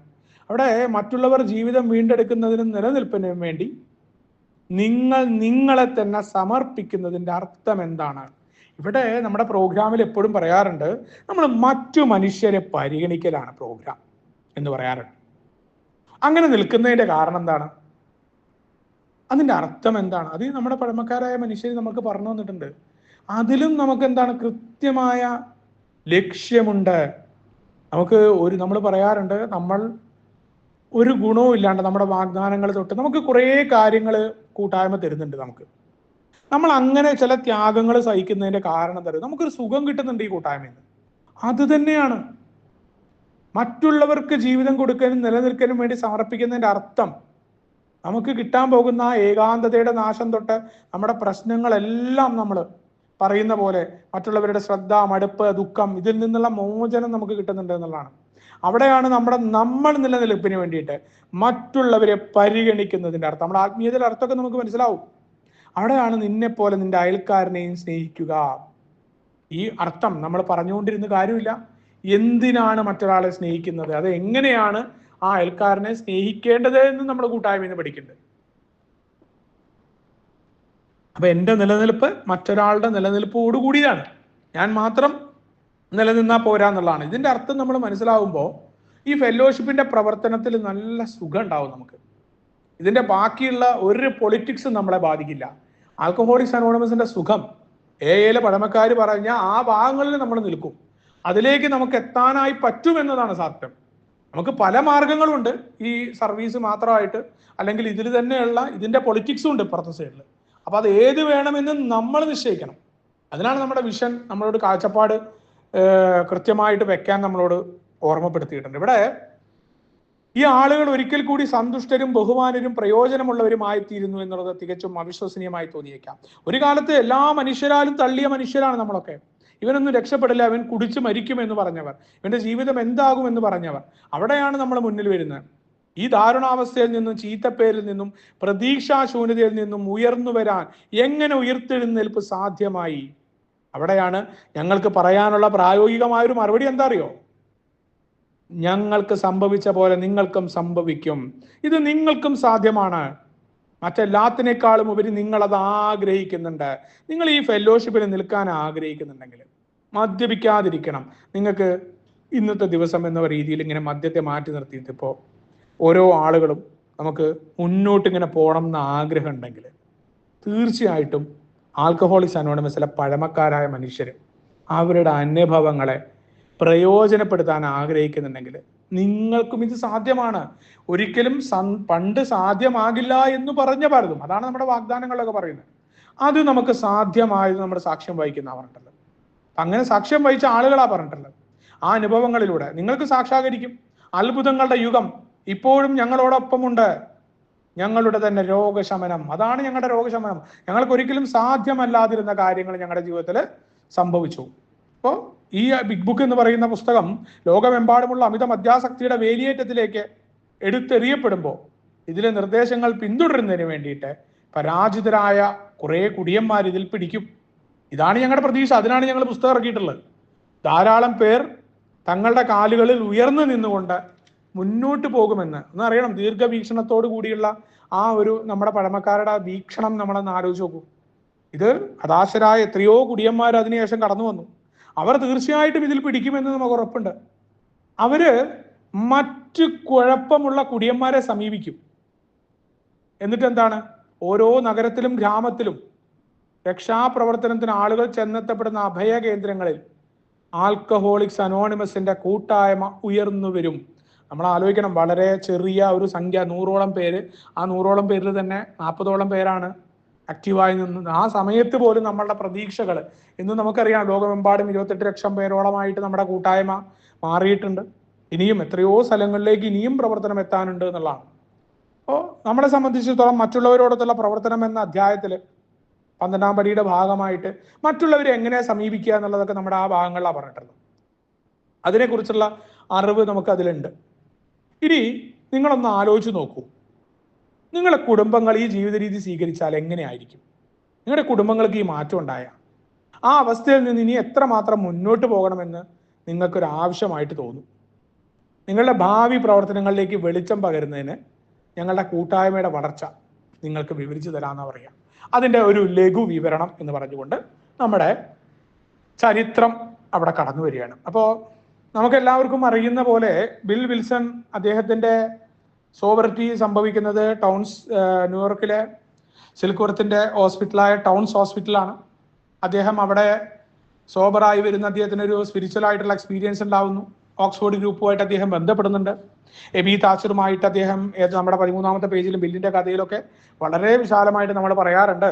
അദ്ദേഹത്തിന് മാറ്റം ഉണ്ടായപ്പോൾ അദ്ദേഹം അവിടെ ആ സിൽക്ക്വർത്തിന്റെ ആ സ്ഥലത്ത് ടൗൺസ് ഹോസ്പിറ്റലിൽ വരുന്ന രോഗികളുമായിട്ടും ഓക്സ്ഫോർഡ് ഗ്രൂപ്പുമായിട്ടുള്ള പ്രവർത്തനങ്ങളിൽ ഇങ്ങനെ 5-6 മാസം നടന്നു. ബില്ല് ആ സമയത്ത് അദ്ദേഹത്തിന് തിരിച്ചൊരു ജോലി, ലൂയിസ് ഒരു ഡിപ്പാർട്ട്മെന്റ് സ്റ്റോറിൽ ജോലി ചെയ്യാണ്. ലൂയിസിനെ എങ്ങനെയെങ്കിലുമൊക്കെ ഒന്ന് സഹായിക്കണം എന്നൊക്കെ ബില്ലിന് ആഗ്രഹമുണ്ട്. പക്ഷെ ബില്ലിന്റെ ആ ഒരു വിശ്വാസ്യത പോയി. കുടിയനെ സംബന്ധിച്ചിടത്തോളം വീണ്ടും വീണ്ടും ഉണ്ടാകുന്ന കുടിയും വാക്ക് കൊടുക്കലും ആരും വിശ്വസിക്കാത്തൊരവസ്ഥ കുടിയനുണ്ടാവും. ബില്ലിനും അത് തന്നെയാണ് ഉണ്ടായത്. അപ്പോൾ അദ്ദേഹം ആളുകളോട് ഈ സ്പിരിച്വൽ എക്സ്പീരിയൻസ് ഉണ്ടായതിനു ശേഷം വലിയ പ്രഘോഷണങ്ങളൊക്കെ നടത്തിയിട്ട്, ദൈവമാർഗത്തിലുള്ള പ്രഘോഷണങ്ങളൊക്കെ നടത്തി ആരും സോബറാവുന്നില്ല. പക്ഷെ അദ്ദേഹം കുടിക്കാതിരിക്കുന്നുണ്ട്. അപ്പോൾ ഒരു റബ്ബർ കമ്പനിയുടെ ഭാഗമായിക്കൊണ്ട് അതിൻ്റെ പ്രവർത്തനത്തിനായിട്ട് അദ്ദേഹം അതിൻ്റെ കുറച്ച് നിയന്ത്രണമൊക്കെ ഏറ്റെടുക്കാനായിട്ട് 1-2 പേര് അദ്ദേഹത്തിനെ ഏൽപ്പിക്കുന്നു. അദ്ദേഹം അതിലേക്ക് പെട്ടു, അതിലേക്ക് പോകുന്നു. വലിയ കുഴപ്പങ്ങൾ ആ കമ്പനിയിൽ ഉണ്ടാവുകയാണ്. അപ്പോൾ ഒരു നിയമയുദ്ധത്തിലൊക്കെ ബിൽ വിൽസൺ അവിടെ അദ്ദേഹത്തിന്റെ സുഹൃത്തുക്കളൊക്കെ അദ്ദേഹത്തിനെ ഉപേക്ഷിച്ച് പോവുകയാണ്. അപ്പോൾ അദ്ദേഹം മെയ്ഫ്ലവർ ഹോട്ടലിലാണ് അവിടെ താമസിക്കുന്നത്. അപ്പോൾ ഈ മെയ്ഫ്ലവർ ഹോട്ടലിൽ ഓക്സ്ഫോർഡ് ഗ്രൂപ്പൊക്കെ നടന്ന ഒരു ഹോട്ടലാണ്. ബില്ലിനെ സംബന്ധിച്ചിടത്തോളം ബില്ല് ആകെ ഒറ്റപ്പെട്ടവനായിട്ട് അവിടെ ഇങ്ങനെ നിൽക്കുകയാണ്. ഈ 5-6 മാസമായിട്ട് ബില്ല് കുടിക്കുന്നില്ല. കാരണം ജീവിതത്തിലെ വലിയൊരു പ്രതീക്ഷയായിരുന്നു തൻ്റെ ഭാര്യയായ ലൂയിസിന് സഹായകരമായി പണ്ടത്തെ ഒരവസ്ഥ, ആ പൈസ ഉണ്ടാക്കിയിരുന്ന ഒരു അവസ്ഥ ഉണ്ട് ബില്ലിന്. എല്ലാം ആ അമേരിക്കയിലെ സ്റ്റോക്ക് എക്സ്ചേഞ്ച് മൊത്തം ബില്ലിന്റെ നിയന്ത്രണത്തിലാണ് എന്ന് പറയുന്ന ആ ഒരു രീതിയിലേക്ക് എത്തിയ ബില്ല്. എന്തെങ്കിലുമൊക്കെ ചെയ്യാൻ പറ്റുമെന്ന് പ്രതീക്ഷയിലേക്ക് പോയ മദ്യാസക്തന് എപ്പോഴും ഉണ്ടാവുമല്ലോ. വലിയ പ്ലാനുകളും പദ്ധതികളൊക്കെ ഉണ്ടാക്കി പോയ, അത് തകർന്നു പോയ വല്ലാത്ത നിരാശനായി ബില്ല് അവിടെ. അദ്ദേഹം ഇങ്ങനെ വളരെയധികം അദ്ദേഹത്തിന്റെ മുന്നിൽ കുറച്ചു കാലമായിട്ട് കുടിക്കാതിരിക്കുന്നുണ്ട്. അദ്ദേഹത്തിന് ആരോടെങ്കിലുമൊക്കെ സംസാരിക്കണം എന്ന ആഗ്രഹം ഉണ്ടാവുന്നുണ്ട്. ആരോട് സംസാരിക്കും? ബില്ലിന് വലിയ ദുഃഖമാണ്. കാരണം താൻ ഇങ്ങനെ എത്ര കാലം എന്ന് വെച്ചിട്ട് അപ്പൊ ഇങ്ങനെ കുടിക്കാതെ ഇരിക്കുക എന്ന് അദ്ദേഹത്തിന് അറിയില്ല. ആ മെയ്ഫ്ലവർ ഹോട്ടലിന്റെ ഇതിലൂടെ ഇങ്ങനെ നടക്കുന്ന സമയത്ത് അദ്ദേഹം പല രീതിയിൽ ഉള്ള ശ്രമങ്ങൾ നടത്തുമ്പോൾ അവിടെ 2 ഓപ്ഷനാണ് അദ്ദേഹത്തിന്റെ മുന്നിൽ ഉണ്ടായിരുന്നത്. അതെന്ന് പറഞ്ഞു കഴിഞ്ഞാൽ തൊട്ടപ്പുറത്ത് നമുക്കറിയാം ബാറുണ്ട്, അവിടങ്ങളിലൊക്കെ ബാറ് ഉണ്ട്. ആ ബാറിലേക്ക് പോകണമോ? അദ്ദേഹത്തിന്റെ മുന്നിൽ അതാണ്. കാരണം ജീവിതത്തിൽ വലിയ പ്രതിസന്ധിയിലെത്തി. എപ്പോഴും അങ്ങനെ ഉണ്ടായിട്ടില്ല. പലപ്പോഴും കുടിക്കാതിരിക്കുന്ന സമയത്ത് വല്ലാത്ത രീതിയിൽ ബില്ലിന് ഉണ്ടായിട്ടുണ്ട്. അപ്പൊ ആ സമയത്തൊക്കെ ബില്ല് കുടിച്ചിട്ടുണ്ട്. അപ്പൊ ബില്ല് എങ്ങനെയാണ് താൻ മുന്നോട്ട് പോവുക എന്നറിയാതെ വിഷമിച്ചു കൊണ്ടിരിക്കുമ്പോൾ അദ്ദേഹത്തിന് ഒരു ഡയറക്ടറി അവിടെ നിന്ന് കിട്ടുകയാണ്. ആ ഡയറക്ടറി അദ്ദേഹം വിളിച്ചു. അദ്ദേഹത്തിന് 2 ഓപ്ഷനാണുള്ളത്. ഒന്നില്ലെങ്കിൽ ആരെങ്കിലും ഒക്കെ വിളിക്കണം, അതല്ല എന്നുണ്ടെങ്കിൽ ബില്ലിന് ആ ബാറിലേക്ക് പോയി തൻ്റെ പഴയ ആ കുടി തുടരാം. അദ്ദേഹത്തിനെ സംബന്ധിച്ചിടത്തോളം കുടിച്ചു കഴിഞ്ഞാൽ എന്താ ഉണ്ടാവുക എന്ന് അദ്ദേഹത്തിന് അറിയാം. പക്ഷെ കുടിച്ചാലാണ് തനിക്കൊരു കൂട്ടുകാരനെ കണ്ടെത്താൻ പറ്റും. ഇപ്പൊ താൻ ആകെ ജീവിതത്തിൽ തകർന്നിരിക്കുകയാണ്. മദ്യാസക്തന്റെ 2 സ്വഭാവമുണ്ട്, കുടിക്കണോ വേണ്ടേ എന്ന് പറഞ്ഞ. പലപ്പോഴും അതിൽ വിജയിക്കുക എന്താണ്? അതുകൊണ്ടാണ് ഈ കുടിക്കുന്നതിന് മുന്നേ ഒരാളെ വിളിക്കണം എന്ന് പറഞ്ഞാലും പല ആൾക്കാരും കുടിച്ചിട്ടാ വിളിക്കുക. അതിന്റെ കാരണം ആഗ്രഹം അത്ര ശക്തമായി ആവാതിരിക്കുകയും കുടിക്കാനുള്ള ആഗ്രഹം അതിശക്തമായി നിന്ന് നമ്മൾ കുടിക്കുകയും ചെയ്യും. പക്ഷെ ബില്ലിന് അറിയായിരുന്നു. ബില്ലിന്റെ അവസാന അനുഭവങ്ങളൊക്കെ ബില്ലിനെ വളരെ കൃത്യമായിട്ട് ബോധ്യപ്പെടുത്തിയിട്ടുണ്ട്. ഇനി ഉണ്ടാകുന്ന ഒരു കുടി തന്റെ ഏകാന്തതയല്ല, തന്നെ എല്ലാ തരത്തിലും തന്നെ പുറത്തെറിയുമെന്ന് അദ്ദേഹത്തിന് അറിയാൻ പറ്റും. കുടിക്കാൻ പറ്റിയില്ല. ആ ഒരു പ്രത്യാശയോടുകൂടി ആ മദ്യം വേണ്ട എന്ന് വെച്ചു. 6 മാസമായിട്ട് കുടിക്കുന്നില്ല. അതില് 3 പെഗ് കുടിച്ചു കഴിഞ്ഞാൽ എന്താ ഉണ്ടാവുക എന്നുള്ള ബില്ലിന് അറിയാം. ആദ്യത്തെ പെഗ്ഗാണ് കുഴപ്പം എന്നുള്ള ബോധ്യം ഉണ്ടായി. ആ മരണം, ഇനി കുടിക്കുക എന്ന് പറഞ്ഞാൽ മരണം തന്നെയാണ്. നശിച്ച ബോധാവസ്ഥയിൽ തനിക്ക് നീച്ചു നിൽക്കാൻ പറ്റാണ്ട് വീണ്ടും ആ വിറയോലോടുകൂടി എന്താവുക എന്നുള്ള തോന്നൽ വരുമ്പോൾ ആ ടെലിഫോൺ ഡയറക്ടർ എങ്ങോട്ട് പോകണം? തൊട്ടപ്പുറത്ത് തന്നെ ബാറുണ്ട്, ബാറിലെ അന്തരീക്ഷവും ആ മണി ചുവന്ന ലൈറ്റും എല്ലാം ബില്ലിന്റെ ഓർമ്മയിലേക്ക് വരുന്നു. ബില്ല് അവിടെ നിന്ന് നേരെ ആ ഫോൺ ഡയറക്ടറിയിലാണ് വിളിക്കുന്നത്. അവിടുന്ന് പലപ്പോഴും ആ രസകരമായിട്ട് ആ വൈദികന്റെ പേരൊക്കെ പറയാറുണ്ട്. ലൂയിസ് ഓർമ്മിക്കുന്നത് അതിനെ കുറിച്ചിട്ട് അദ്ദേഹത്തിന്റെ പേരിന്റെ ഒരു ഇതുണ്ടാവും. ഇപ്പൊ ഞാൻ മറന്നുപോയത്. വളരെ രസകരമായ, ബില്ല് എപ്പോഴും അങ്ങനത്തെ രസകരമായ കാര്യങ്ങൾ കണ്ടെത്തുന്ന ഒരാളായിരുന്നു എന്നാണ് പറയുന്നത്. അപ്പൊ ആ വൈദികനെ വിളിക്കാൻ കാരണം ഈ ഓക്സ്ഫോർഡ് ഗ്രൂപ്പുമായിട്ടുള്ള ബില്ലിന്റെ ബന്ധമായിരിക്കും എന്നാ പറയുന്നത്. ആ വൈദികനാണ് ബില്ലിന് കുറച്ച് ആൾക്കാരുടെ നമ്പർ കൊടുക്കുന്നത്. ഞാൻ ന്യൂയോർക്കിൽ നിന്ന് വന്നതാണെന്നും എനിക്ക് മദ്യാസക്തരുമായിട്ട് സംസാരിക്കണം എന്ന് ബില്ല് പറയുമ്പോൾ അതിൽ കിട്ടിയ ഒരാൾ ത്രൂ പിന്നെയാണ് ഹെൻറിറ്റ സ്റ്റിബർലിങ്ങിന്റെ നമ്പറിലേക്ക് ബില്ല് എത്തിയുന്നത് എന്നുള്ളതാണ്. അപ്പോൾ ആ വൈദികനുമായിട്ടുള്ള കോള്, അതിൽ നിന്ന് തന്നെ ഹെൻറിറ്റ സ്റ്റിബർലിങ്ങിനെ ബില്ല് വന്ന കമ്പനിയുമായി ബന്ധപ്പെട്ടുകൊണ്ട് ബില്ലിനെ അവരെ വിളിക്കണമെന്നുള്ള സംശയമുണ്ട്. അതിൽപ്പെട്ട ഏതോ ഒരാളുടെ ഭാര്യയാണെന്ന് ഹെൻറിറ്റയെ കുറിച്ച് കരുതുന്നുണ്ട്. അപ്പൊ ഈ ഹെൻറിറ്റ സ്റ്റിബർലിംഗ് എന്ന് പറയുന്ന ലേഡി ഓക്സ്ഫോർഡ് ഗ്രൂപ്പുകാരിയാണ്. ഒരു ഭർത്താവ് ഉപേക്ഷിക്കപ്പെട്ട സ്ത്രീയാണ്. 3 കുട്ടികളുണ്ട് അവർക്ക്. അപ്പൊ അവരവിടെ ബില്ലിനെ സ്വീകരിക്കുന്നുണ്ട്, അവിടുന്ന് കാര്യങ്ങളൊക്കെ പറഞ്ഞുകൊണ്ട്. അപ്പോൾ അവര് പറഞ്ഞു ഞാനൊരു മദ്യാസക്തയല്ല എന്ന് പറയുകയാണ്. അപ്പോൾ എനിക്ക് അറിയുന്ന ഒരു മദ്യാസക്തനായിട്ടുള്ള ഒരാളുണ്ട്, അവിടേക്ക് ഞാൻ എത്താം. അയാൾ പല മാർഗങ്ങൾ സ്വീകരിച്ചിട്ടുണ്ട്. അയാളൊരു പേര് കേട്ട സർജനാണ്, അക്രോണിലുള്ള പേര് കേട്ട ഒരു സർജനാണ്. അയാളുടെ ഭാര്യ ആനിയൊക്കെ വളരെ നല്ല രീതിയിൽ ഓക്സ്ഫോർഡ് ഗ്രൂപ്പിൽ പ്രവർത്തിക്കുന്നുണ്ട്. പക്ഷെ അയാൾക്ക് പലപ്പോഴും ആത്മീയമായ കുറെ കാര്യങ്ങളൊക്കെ അയാൾക്ക് അറിയാം. പക്ഷെ അയാൾ എന്തോ സോബറാവുന്നില്ല എന്ന് പറഞ്ഞു. അപ്പൊ അതുകൊണ്ട് തന്നെ അയാളിലേക്ക് നമുക്ക് കാണാന്ന് പറയുന്നത്. അങ്ങനെയാണ് നമ്മുടെ സഹസ്ഥാപകനായ ബോബിനെ ബില്ലിന് കണക്ഷൻ ചെയ്യാൻ പറ്റുന്നത്. അപ്പൊ അങ്ങനെ ബോബിനെ കിട്ടിയ സമയത്ത് ബോബ് ആനിയോട് പറയുന്നത് തന്നെ ഞാനൊരു അരമണിക്കൂർ വേണമെങ്കിൽ ഇവനോട് സംസാരിക്കാന്നാണ്. ബോബിന് അത് കഴിഞ്ഞാൽ കുടിക്കാമെന്നാ ബോബിന്റെയും കാരണം ബോബിനെ സംബന്ധിച്ചിടത്തോളം അയാൾ എന്താ പറയാൻ പോകണമെന്ന് അറിയില്ല. ന്യൂയോർക്കിൽ നിന്ന് ഒരാൾ വന്നിട്ടുണ്ട്. ബോബിന് തന്നെ സ്വയം അറിയാം, അയാളൊരു ഡോക്ടർ കൂടിയാണ്. മദ്യം തന്റെ ശരീരത്തിനും മറ്റു കാര്യങ്ങൾക്കും തന്റെ പ്രൊഫഷനും എല്ലാം പ്രശ്നമായിട്ടുണ്ടെന്നും തനിക്ക് കുഴപ്പമാണ് എന്ന ബോധ്യമുണ്ട്. ഓക്സ്ഫോർഡ് ഗ്രൂപ്പിന്റെ അടക്കം നിരവധി പരിപാടികളിൽ അയാൾ പങ്കെടുത്തിട്ടുണ്ട്. അയാൾ തന്നെ പല ശ്രമങ്ങളും നടത്തിയിട്ടുണ്ട്. ആത്മീയമായ കാര്യങ്ങളെ കുറിച്ചും അയാൾക്ക് അറിയാം. തനിക്ക് രക്ഷപ്പെടാൻ പറ്റുന്നില്ല. അപ്പൊ ഒരാള് പറയുന്നു, ഏതോ ഒരു ഉപദേശകൻ അയാളെ കാണാൻ അരമണിക്കൂർ എന്ന് പറഞ്ഞുകൊണ്ട് അയാള് എന്ത് ചെയ്തു, കാണാനായി ശ്രമിച്ചു. അപ്പോൾ എല്ലാ തരത്തിലുള്ള മനഃശക്തി പ്രയോഗിച്ചിട്ട് ബോബിന് സാധിക്കാതിരുന്ന ഒരു കാര്യമാണ്. ആ അരമണിക്കൂർ സമയം വളരെ പ്രധാനപ്പെട്ട ഒരു സമയമാണ് കൊടുക്കുന്നത്. അവിടെ ഹെൻറിറ്റയുടെ വീട്ടിലേക്ക് അവർ കടന്നു വരുമ്പോൾ അവിടെ ഇരുന്നു കൊണ്ട് അരമണിക്കൂർ എന്നുള്ളത് മണിക്കൂറുകൾ ബിൽ വിൽസണും ബോബും തമ്മിൽ സംസാരിക്കുന്നുണ്ട്. അവിടെയാണ് ഒരു മദ്യാസക്തൻ വേറൊരു മദ്യാസക്തനോട് സംസാരിക്കുന്നതിൻ്റെ നമ്മുടെ കൂട്ടായ്മയുടെ ഏറ്റവും ആദ്യത്തെ ആ ഒരു കാര്യമായിരുന്നു. അതിൻ്റെ ഒരു രസതന്ത്രം അവിടെയാണ് കടന്നു വന്നത്. നമ്മൾ ആലോചിക്കണം, വളരെ പ്രശസ്തനായ ഒരു സർജൻ, വൈദ്യശാസ്ത്രത്തെക്കുറിച്ച് കൃത്യമായ കാര്യങ്ങൾ അറിയാം. അതുവരെ ബിൽ വിൽസൺ പ്രവർത്തിച്ചിരുന്നത് മറ്റുള്ള ആൾക്കാരോട് ഉപദേശങ്ങൾ കൊടുത്ത് ദൈവത്തിന്റെ കാര്യം പറഞ്ഞുകൊണ്ടായിരുന്നു ബില്ല് പ്രവർത്തിച്ചിരുന്നത്. അത് നടന്നിട്ടില്ല. സിൽക്വർത്ത് പറഞ്ഞ ഒരു ഉപദേശം ബില്ലിന്റെ ഓർമ്മയിലുണ്ട്. നീ അവരോട് മദ്യാസക്ത രോഗത്തെക്കുറിച്ച് പറ. ശാരീരികമായ അലർജി ഉണ്ടാക്കുന്നുണ്ട് മദ്യം, അത് മാനസികമായ വിധേയത്വം ഉണ്ടാക്കുന്നുണ്ട്, പിന്നെ കഴിച്ചു കഴിഞ്ഞാൽ ഈ അലർജി വീണ്ടും വീണ്ടും മദ്യം വേണമെന്ന ആ ഒരു അലർജി രോഗമാണ് മദ്യാസക്തി. അതൊരിക്കലും മദ്യാസക്തൻ ആദ്യത്തെ പെഗിലൂടെയാണ് സംഭവിക്കുന്നത്, അവസാനത്തെ പെഗല്ല കുഴപ്പം. അതിന്റെ ശാസ്ത്രം പറ, വൈദ്യശാസ്ത്രത്തെക്കുറിച്ച് പറയാന്ന്, എന്നിട്ട് നിന്റെ കാര്യങ്ങൾ കൊടുക്കുക എന്ന് ബില്ലിനോടൊരു ഉപദേശം കൊടുത്തിട്ടുണ്ട്. അപ്പോൾ വളരെ ശ്രദ്ധയോടുകൂടിയാണ് ബില്ല് നീങ്ങിയത്. ബില്ലിനെ സംബന്ധിച്ചിടത്തോളം ജീവൻ മരണ പോരാട്ടമാണ്. 6 മാസം കുടിക്കാതിരിക്കുന്ന സമയത്ത് ബില്ലിനേക്കാൾ മുതിർന്ന ഒരു മനുഷ്യൻ, 10-15 വയസ്സ് കൂടുതലുള്ള ഒരാൾ, വർഷങ്ങളുടെ അനുഭവ പരിചയം ഉള്ള ആൾ, വൈദ്യശാസ്ത്ര രംഗത്ത് അനുഭവമുള്ള, ബില്ലിനേക്കാൾ നന്നായി ആത്മീയ കാര്യങ്ങളിൽ പ്രവർത്തിച്ചിരുന്ന, കുടുംബപരമായി പാരമ്പര്യം ഉണ്ടായിരുന്ന ഒരാളായിരുന്നു ഡോക്ടർ ബോബ്. അവിടെയാണ് ബിൽ വിൽസൺ ബോബുമായിട്ട് തൻ്റെ അനുഭവങ്ങൾ ആദ്യം പങ്കുവയ്ക്കുകയാണ്. താൻ എങ്ങനെയുള്ളവനായിരുന്നു, എന്ത് സംഭവിച്ചു. ഒരിക്കലും ബോബിനോട് ഉപദേശങ്ങൾ കൊടുക്കാനോ ബോബിനെ മാറ്റി തീർക്കാനോ അല്ല. പരിചയപ്പെട്ടപ്പോൾ തന്നെ ബില്ല് തൻ്റെ ജീവിതത്തിൽ ഉണ്ടായ സംഭവങ്ങൾ പറഞ്ഞു. അതുകൊണ്ടാണ് വളരെ പെട്ടെന്ന് തന്നെ ബോബിനെ പോലെ ഒരാളെ മണിക്കൂറുകളോളം ഇരുത്താനായിട്ട് ബിൽ വിൽസന് സാധിച്ചത്. മാത്രമല്ല, ബോബ് പറഞ്ഞ പ്രധാനപ്പെട്ട വാക്കുകൾ, ബോബിന്റെ വാക്കുകൾ ഇങ്ങനെയായിരുന്നു: അയാൾ പറഞ്ഞത് അയാളുടെ കഥയാണ്, പക്ഷെ അത് എൻ്റെ കൂടി കഥയായിരുന്നു എന്നാണ്. അതായിരിക്കണം ഒരു സന്ദേശം കൊടുക്കേണ്ടത് എന്നുള്ള കൃത്യമായ കാഴ്ചപ്പാട് നമുക്ക് തന്ന ഭാഗമാണ്. അവിടെ മറ്റുള്ള ആളുകളോടുകൂടി താൻ എത്ര തരത്തിൽ ബുദ്ധിമുട്ടുണ്ടാക്കിയിട്ടുണ്ട് എന്നുള്ള, അപ്പോഴൊക്കെ ബോബിനെ സംബന്ധിച്ചിടത്തോളം മറ്റുള്ള ആൾക്കാരോട് എങ്ങനെയാ താനൊരു അമിത മദ്യാസക്തന, ബോബിന്റെ വിചാരം ആരും അറിയുന്നില്ല എന്നതായിരുന്നു. ആ രീതിയിൽ അദ്ദേഹം പിന്നീടും കുറച്ച് ദിവസം കുടിച്ച് ബോബ് പെട്ടെന്ന് ബില്ല് അവിടെ താമസിക്കുന്നുണ്ട്.